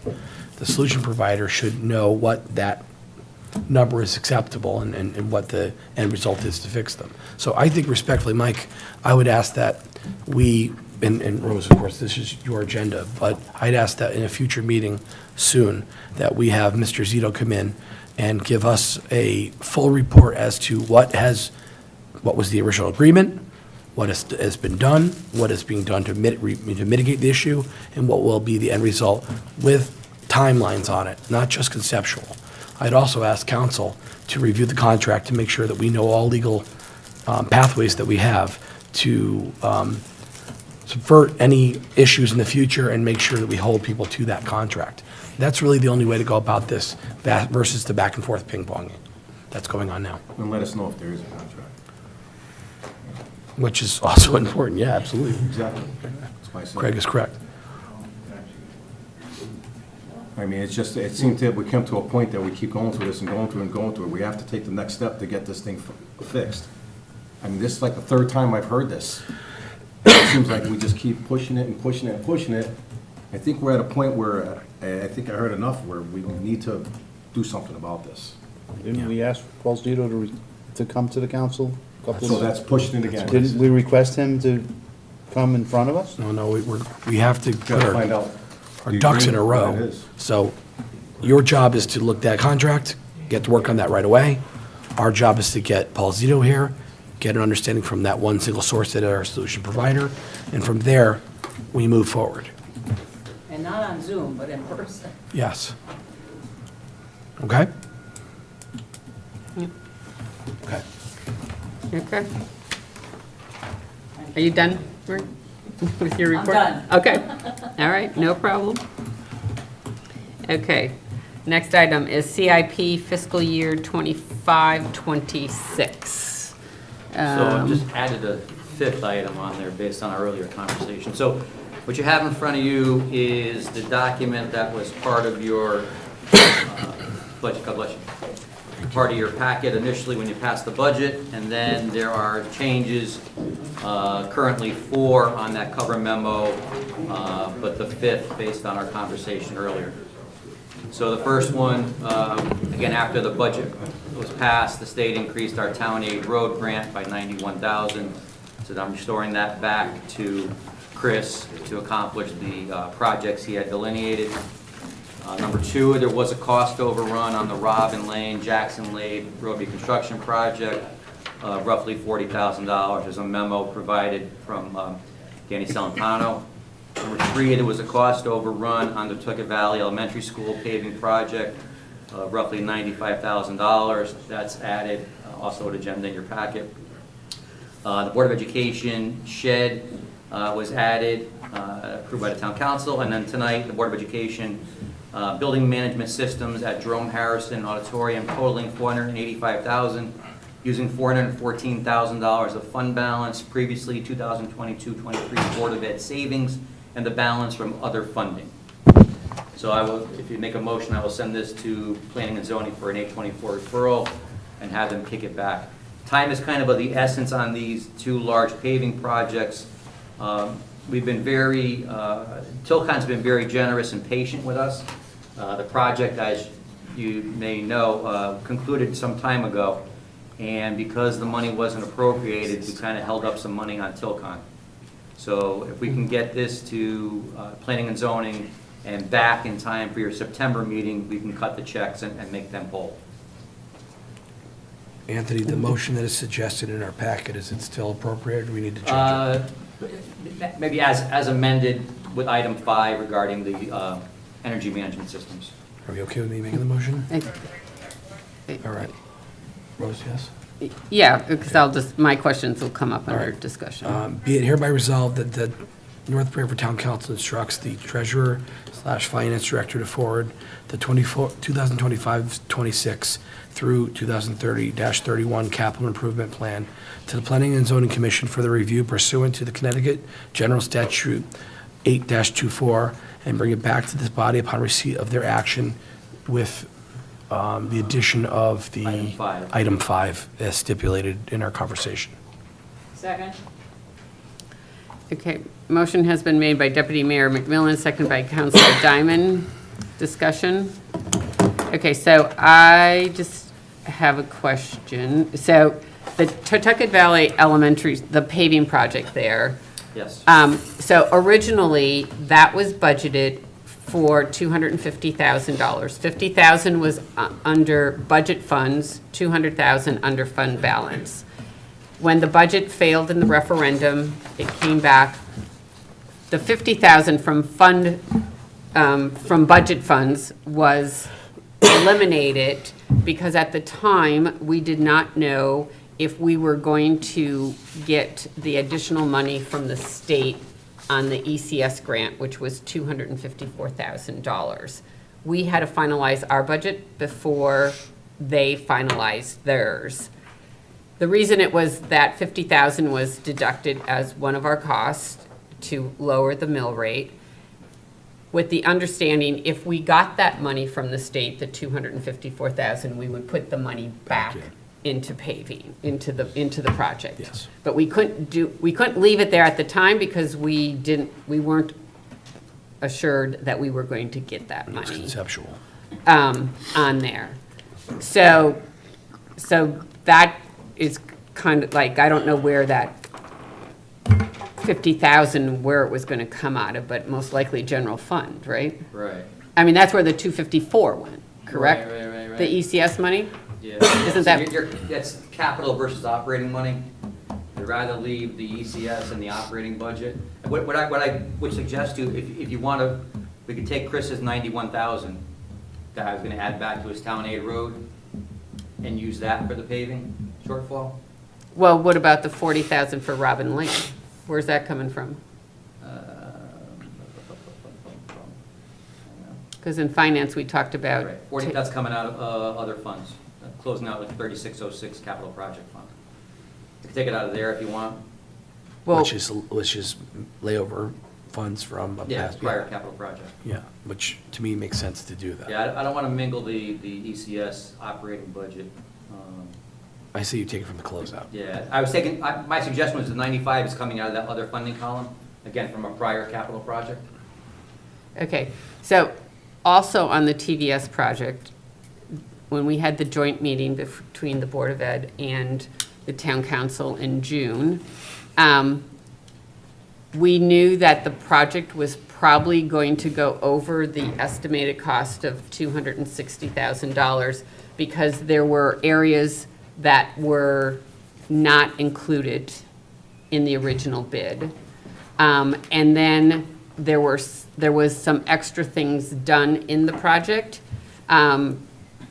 which was they had new signage put up. The building principal asked to have his drop-off area increased, so that was more paving. This also does not include the work that Public Works already did. It's kind of an in-service, they cut down some trees. They did some work that is not included in this $291,000. It's just part of our cost in Public Works. We did not bill the Board of Ed for that. And the building principal also wanted the dumpsters in an enclosed area, which actually, in talking to Franny, because it was such a big paving project, it was the time to do it, and it meets our zoning regulations, because there is a zoning regulation that says that dumpsters are supposed to be enclosed. And because they had a fence that had to be removed so that they could do this paving project, they had a fence company there, so they incorporated all of that. We did ask the Board of Ed to, would they consider paying the difference, and it would be somewhere between $30,000 and $35,000. And that's exactly where we're at on this 95, because we knew we had to put money back in from the original quote on there. So my suggestion on that, based on the, I know the Board of Ed did not meet in July, and they meet this week to come up with to discuss the difference. So what happens if they say, yes, they are going to pay it? Then we don't have 95. We can just put it as their operating budget they're going to pay it with? I don't know. I mean, that's a discussion that they would have to have. Yeah, we would just transfer from the general fund operating budget, again, to this 25, 26 capital improvement as a revenue source.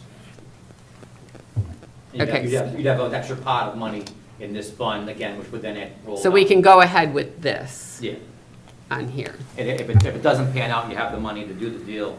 If money pans out, then we have surplus of cash here. That'll again just roll down the road to future capital plans. Okay. And the other thing is on Tilcon, so we had everything budgeted except the $40,000 overrun, Yes. correct?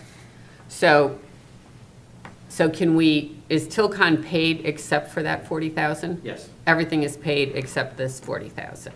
So that's all that they're owed on this project. Whatever the amount that was originally appropriated, they were paid that, and the additional amount will make them whole. Okay.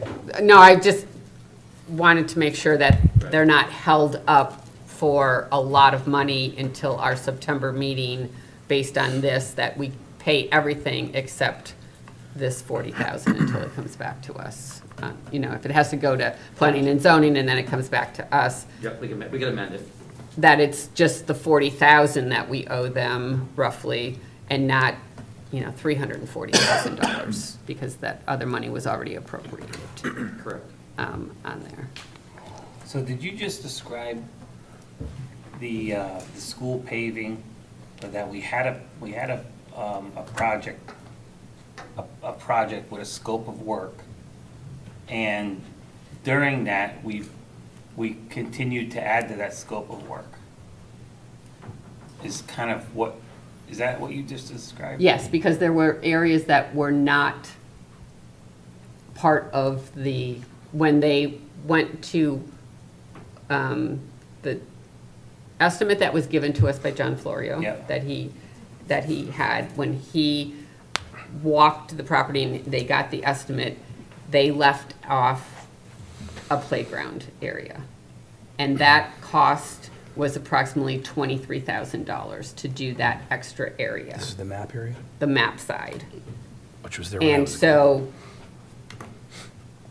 in discussions that the Board of Ed had during the school year, and they talked about paving and working with the Public Works Department and doing jobs when the equipment was on site, it made sense to do that one small area while everything was there, instead of in 2 years paying a lot more money to do that small area. So it was decided we would just do the area, and that's why we talked to the Board of Ed and said, would you consider doing this? And they have not had that conversation yet. No, I get that we can rationalize it. But I'm just wondering, why do we plan? Why do we have a project? I mean, we wouldn't be having some of this discussion if we, that's, I know we have to do it because it's done, work is done, so. But that wasn't part of the scope. Well, This was a change order, right? Yeah. This worked into a change, this worked out to be a change order. That some of the stuff that came up, the signage that, the new signs, they wanted additional stop signs in the parking lot. It's a safety issue. They wanted to increase their pickup and drop-off area. It's a safety issue. They wanted to, include, enclose the dumpster area. That's a zoning But I think issue. Tommy's frustrations is, rather than ask for permission, they're asking for forgiveness. Well, yeah, it's not even maybe for permission, Ron. It's more of like, Who made that decision? is You what know, I'd like to we know, plan a because it job. didn't come back to us. and don't get me wrong, I know it's something, there's usually something that happens as you go along, but it's like when you're building a house, for instance, and you're GCing it, you have a budget you're working towards, right? And so every time you add something, you have to, you almost have to start compromising to make your budget. Yet instead, I just, in my mind, I just start thinking, well, why do we plan? Why don't we just go and don't worry about the checkbook and go ahead and do everything? I don't know. I just get a little frustrated with it because, It's after the fact. yeah, so it's like, and don't get me wrong, I understand that, we have zoning and we have different codes, but who's looking at the project? In other words, who's approving the change order? Who's managing though the project? Everyone has their role, their little empire, but who, on the big scope of things, who's managing the project? Did we give that to building? Paving does not go to building, permanent project. It No, hasn't so- in the past. So I know the council was aware of the map area. The map area, yeah. That was known, that was outside of the scope and that would be addressed. And there was It's- there was another little area also on the other side of the Yeah, playground that there- was not there. Right. And, but it's these other things, like the relocation of things that the Board of Ed requested of Public Works, and then they did them. That's how we got where we are. Yeah. So there was a plan. I mean, originally, when John Florio originally gave the prices, they were patching. Franny, can you just come up I'm so they sorry. can? They were it was only patching. Way back when John first started this, it was probably 3 or 4 years ago. They were patching Jerome Harrison School and they were patching TVES. Then we got into the problem with the paving.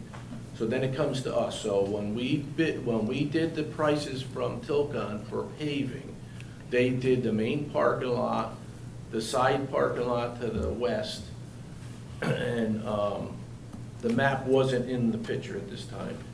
You know, so when we were getting going, just before we get started, that's when well, the map needs to be done. Now, that's when we went to the Board of Ed to ask, well, you pay for it. We could do it, but you gotta pay for it. And there was drainage that had to be done, which was never the part of the project. That's my call to say, you gotta do the drainage because the pavement's gonna fail. So I'm not gonna come back and ask you guys if I could put in a $20,000 drainage system when we got a time frame here. I mean, I can't wait 2 months to make a decision because we're gonna be into September, October. That's me. You have a problem with it, you come to me and I'll tell you. You're wasting your money if we don't put drainage in there. So is that what you want it to go? You want everything to come back to you? I have no problem doing it. You're never gonna get work done. We just did the amount of It's not realistic. work this summer between the high school front, the middle of the high school, the back parking lot, TVES. We have we got benches still to put in. The principal from TVES wanted to get the dumpsters away from the door. They didn't even fit there. They picked a spot to put the dumpster surround in, so now we're building a dumpster surround. You know, maybe they gotta come up with some money. I don't know what to tell you, but, you know. Yeah, these things have to be I done. could go on and on with this summer. You know, the high school is completely redone. I don't know if any of you's been out there, but you guys are the guys that send the bank, so go out for a ride. I did. We're all over the place.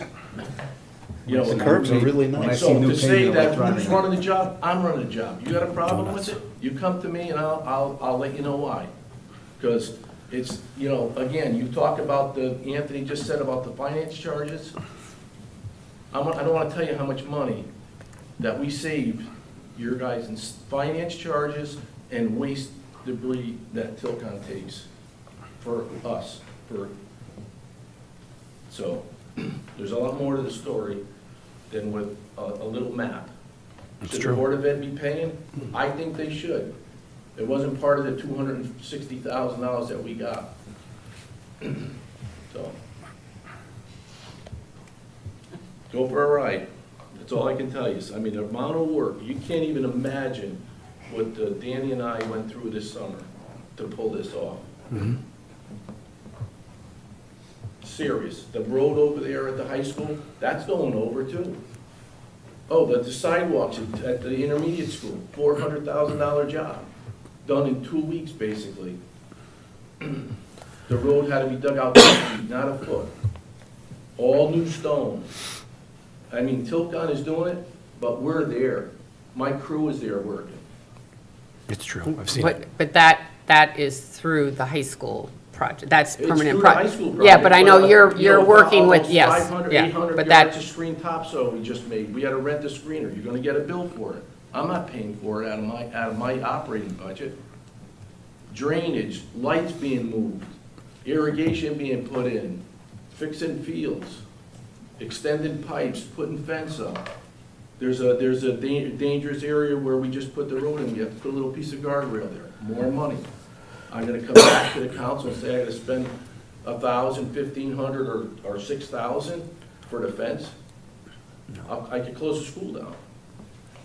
And that's just the cost of doing business. We have to understand that. Yeah, it's the cost of doing business. You don't know that. It's no different. You don't know what's in the ground. You don't know. It's no different if you're working on a house and you take down a wall, and then you take down that wall, you're like, oh, now I gotta replace a lot of things, new Yeah. piping. I mean, there are new lumber, decisions that this, go in. It's so- not like Pandora's we're box just opens. blowing money out, but it's for the better of whatever we're doing.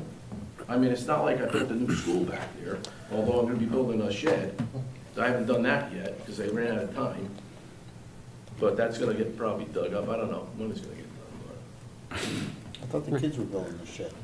No, the kids were never building the shit. You gotta put a mute button on but. Bruce. If you got questions, bring it through, Mike. I'll be happy to answer any questions you got, but. Brandon, you've done a great job. I've seen it firsthand. And I know your crew's done a great I feel sorry job. for Tilcon, to be honest with you, because obviously we work with them a lot, and we strung them out with some serious money, and we owe them a lot more money.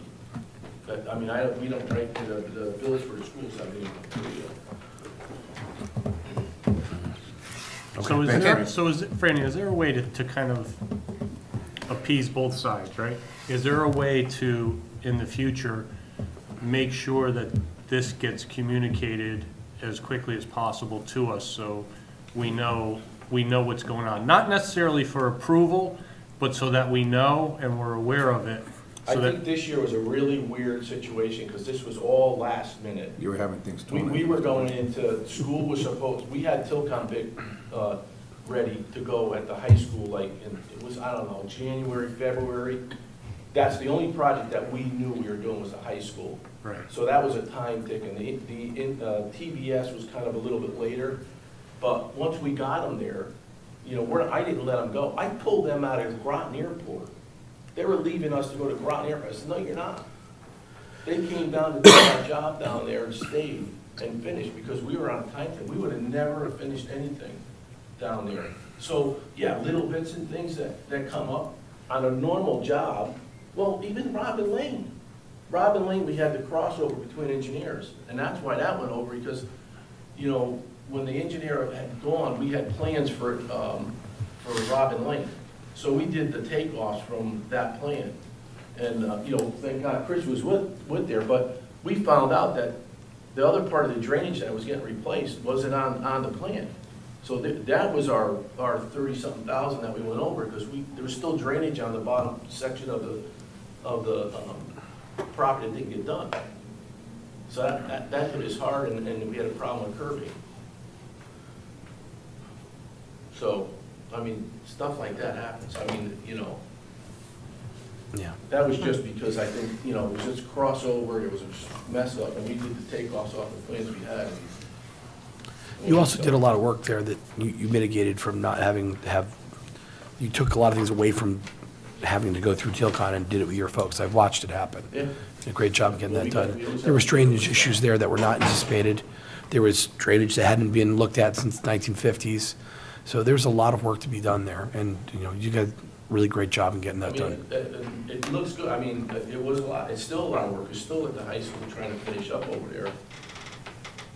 And, you know, it's a lot.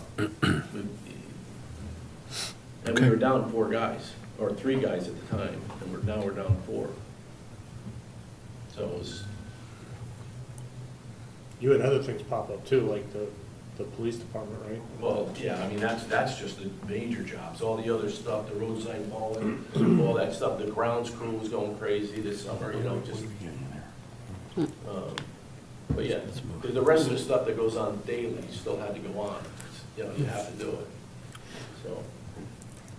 But the answer to the question is, it's not as easy to say, oh, we gotta go back to the council and we're gonna, you're meeting once a month. Yeah, and I wasn't suggesting that, but I appreciate you setting this, you know, setting it straight. But maybe there's something that, like, I think, Ron, you might have alluded to it, maybe there's something that we should have some way of getting that information.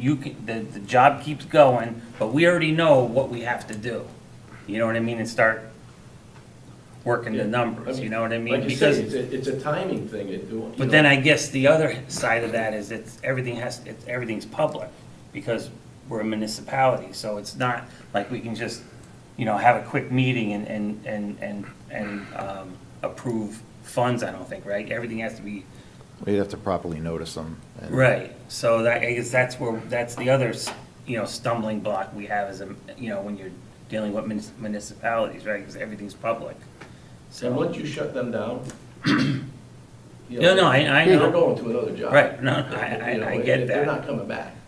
They're not coming back till they're ready. right. But, and even the sidewalk job, the sidewalks at intermediate school, that was incredible. Yeah, they That look, was after we paved, but I mean, it right. All right. Thanks, Okay. Fran. Thanks, Fran. All right, so the motion has been made and Yeah, I seconded. gotta check, wait a minute, I gotta check for lots of way, I gotta go to Google or. No, that's, it's coming. Okay, any other discussion? We're all done? All in favor? Aye. Opposed? Abstain? Motion carries. It can go forward to planning and zoning. Okay, Next is approval of tax refunds. Okay. Let me see ones. Where's our post? Page 99. 99. I don't know why, but 13D. I'm not showing the numbers of the pages on this thing, so I have to just keep You gotta scrolling. touch it on the bottom, and it highlights when you go down the bottom. Okay, thank you. 108 on the web post.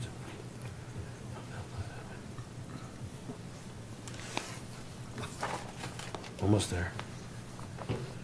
All right. I'm at 90 and 100. I make a motion to approve the $7,522.35 refund to Totality Centralized Refund. Second. Any discussion? All in favor? Aye. Aye. Opposed? Abstain? Motion carries. Thank you. Next is appropriation transfers. You have several transfers, both intra-department and inter-department on there. All right, be it Right, right. resolved that the North River Town Council hereby approves the following appropriation transfers as recommended by the town manager and the treasurer/finance director, meeting date August 19, 2025, as stipulated on this document. I'm not going to go through each one. Right, there's a whole list of them. Whole list, Because so- this is 24, 25.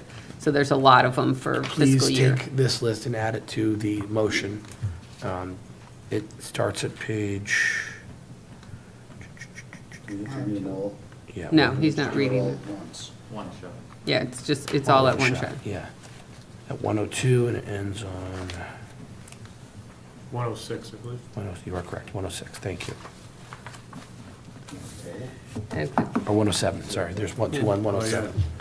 107. Okay, the motion was made by Deputy Mayor McMillan. Is there a second? Second. Second by Counselor Zampano. Any discussion? All in favor? Aye. Opposed? Abstain? Motion carries. The next is contingency transfer for 24-25, which is on page 108. Be it resolved that the town manager is hereby authorized to appropriate the reserve for contingency account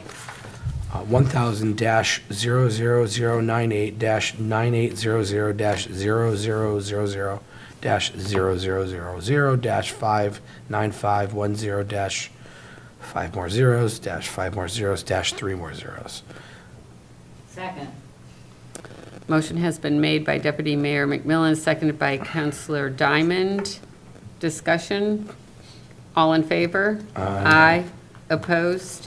Abstain? Motion carries. So this is contingency from last year, so the balance that's left just goes back into the fund balance All right.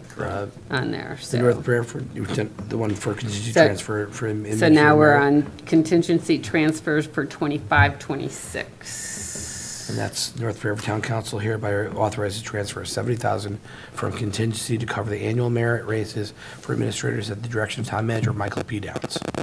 And Tom loves the idea of the toters. Yes. There's $11,540 for toters. This is to give us a stockpile in case there's new development, new homes that need them, or if you need replacements. Wonderful. That's what that is for. Is there a motion for both, Jeff? Yeah, motion for both. Okay, do I have a second? Love the toter. Okay, motion was made by Deputy Mayor McMillan, seconded by Counselor Zampano. Discussion? All in favor? Hold on, toters. Toters. I just do have a question. So if someone needs a toter, do they pay for it, or do we just replace them? It depends. If they had one Yeah. and it broke and they need a replacement, I believe they pay for it. That's correct. If I'm you just want, if you curious. want a second one, you pay for it. Okay. If it's new construction and you never had one, you get your first Okay. one. You get your first two on us. So you get your one blue one for Recycling the and- recycling blue and one brown cocoa one. brown for regular trash. Correct, and then What happens if anything it's, above what happens that. if they get damaged Happens. by the trash hauler? Then they replace it free of Yes. charge. So who do you call? My Them? office. Good call, Mike. My What happened office to me usually recently, facilitates it. they said, leave it out in your driveway, we'll come and swap it out for you. it happened within a couple of days, it was flawless. Yeah, I have one that needs to be replaced. They're very good with this. I mean, Yeah, they were. they're fast. It happens. I mean, they're getting slammed no. up against a truck, so. No, it's a question, because I have to get mine replaced, I needed to know who Yeah. to talk Yeah. to. Sorry. Yeah, my office fields most of those calls. Some people call John's direct, but All right, you'll be getting a call from me. Okay. All right, good enough. All in favor? Aye. Aye. Opposed? Abstain? Motion carries. Okay. I don't The see- last item, police admin reimbursement. Is that in our packet or in our? No, my packet ended. don't have that in my I don't packet. have anything here. in So the- what is that? Not on scan? It's not, this is the admin charge for the Memorial Day Parade, Christmas, tree 24 lighting. 24 Potato Festival, 24 tree lighting, and 25 Memorial Day Parade. It's the admin charge on the police invoice that we get, What are the numbers? and 13,762.53. it comes out of the police Extra duty. extra duty fund. So So the police the, are working to pay this bill? Is that what it is? Yeah, well, Basically what it is, right? Am I right? I mean, so I Well, work, no, you aren't paying you know what for I it. mean? It's, Well, it's coming from the police extra duty, so the police officers are working to build up that extra duty fund, and that's where it's coming from, the extra duty fund, to pay for that. well, the extra, yeah, but the extra duty fund is from the outside jobs. They're paid twice. it's driven But- off of the outside jobs. Yeah. This is, You're missing my point. Okay. well, this is what council voted on like 3 years ago. Yeah, I wasn't that- here 3 years ago. There's 5 or 6 items that they will, that the administrative charge. Because the administrative charge is charged on, no matter what officer works. So even if that officer is not in the defined benefit plan, everyone is charged. I'm very well aware, because I've asked emails numerous times for explanation on some of these things, and So that's, now I'm figuring out where it's going. so, They take money out of that fund. so that's what that is for. So it's a total of what, 13,000? 762.53. Okay, so make a motion that appropriate from the police admin reimbursement, 13,762.53, as stipulated by town finance director. Second. Motion was made by Deputy Mayor McMillan, seconded by Councilor Diamond. Discussion? All in favor? Aye. Opposed? Right. Abstain. Motion carries. Okay.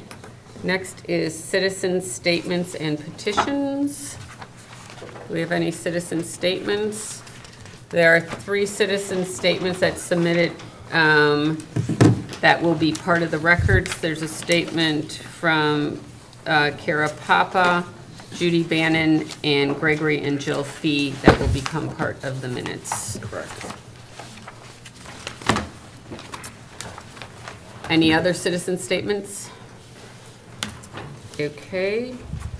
A motion to go Well, into. so in executive session, You items. don't have to read those, or we're not gonna read those? You don't have to read them? No, they're just, they'll be, Okay, no, they're part of the minutes, Okay. so they'll be there. On executive session, item C, attorney-client privilege communication received for police station construction project. That is going to be withdrawn at this time. And we will have a separate meeting with Permanent Project and the Police Commission when all of that data is corrected. So that is coming off. And so we're going to have to come in and out of executive session because of the parties that are involved. So the first executive session will be items A and B, because they're together, the same item. So do I hear a motion to go into executive session pursuant to CGS 6-1? And it's regarding the sale of 1599 Foxton Road and 672 Totucket Road, to include the town manager, the assistant town manager, the town attorney. Is Anthony in these or not? Yeah, might as well. Okay. Finance director. And the finance director, along with the town council. I'll make that motion. Second. Okay, motion to go into executive session at 8:57.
Just let us know.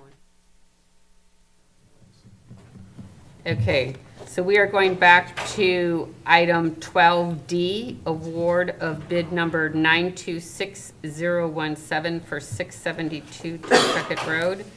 And do I hear a motion? I make a motion to award the bidder, check his name? Yeah. Scott Sherban of 674 Totucket Road, Northford, Connecticut, 06472, in the amount of $142,000 to be financed. The winning bid for this particular property, 672 Totucket Road. Do I have a second? Second? Motion was made by Deputy Mayor McMillan, seconded by Councilor Diamond. Any discussion? We're All- selling it, we're not financing it, yes. You mentioned finance. It's being financed, not cash. Do you want to amend that to authorize town council to enter into an agreement with the winning bidder? Yes, well, it is amended as stipulated by town council, or by our council, legal council. Thank you. Thank you. Mike, Okay. Mike. Okay. All in favor? Aye. Opposed? Abstain? Motion carries. Okay, so that item is done. Now I need a motion to go into executive session for item D, discussion with the Board of Ed regarding contract negotiations for teachers. Motion is stipulated by Madam Mayor. Second? Okay, all in favor? Aye. Opposed? Abstain? We are going back into executive session. We have to indicate who. Oh, it'll be town attorney, town Superintendent. manager, assistant town manager, finance, Board of Ed representation, superintendent of schools, their board attorney via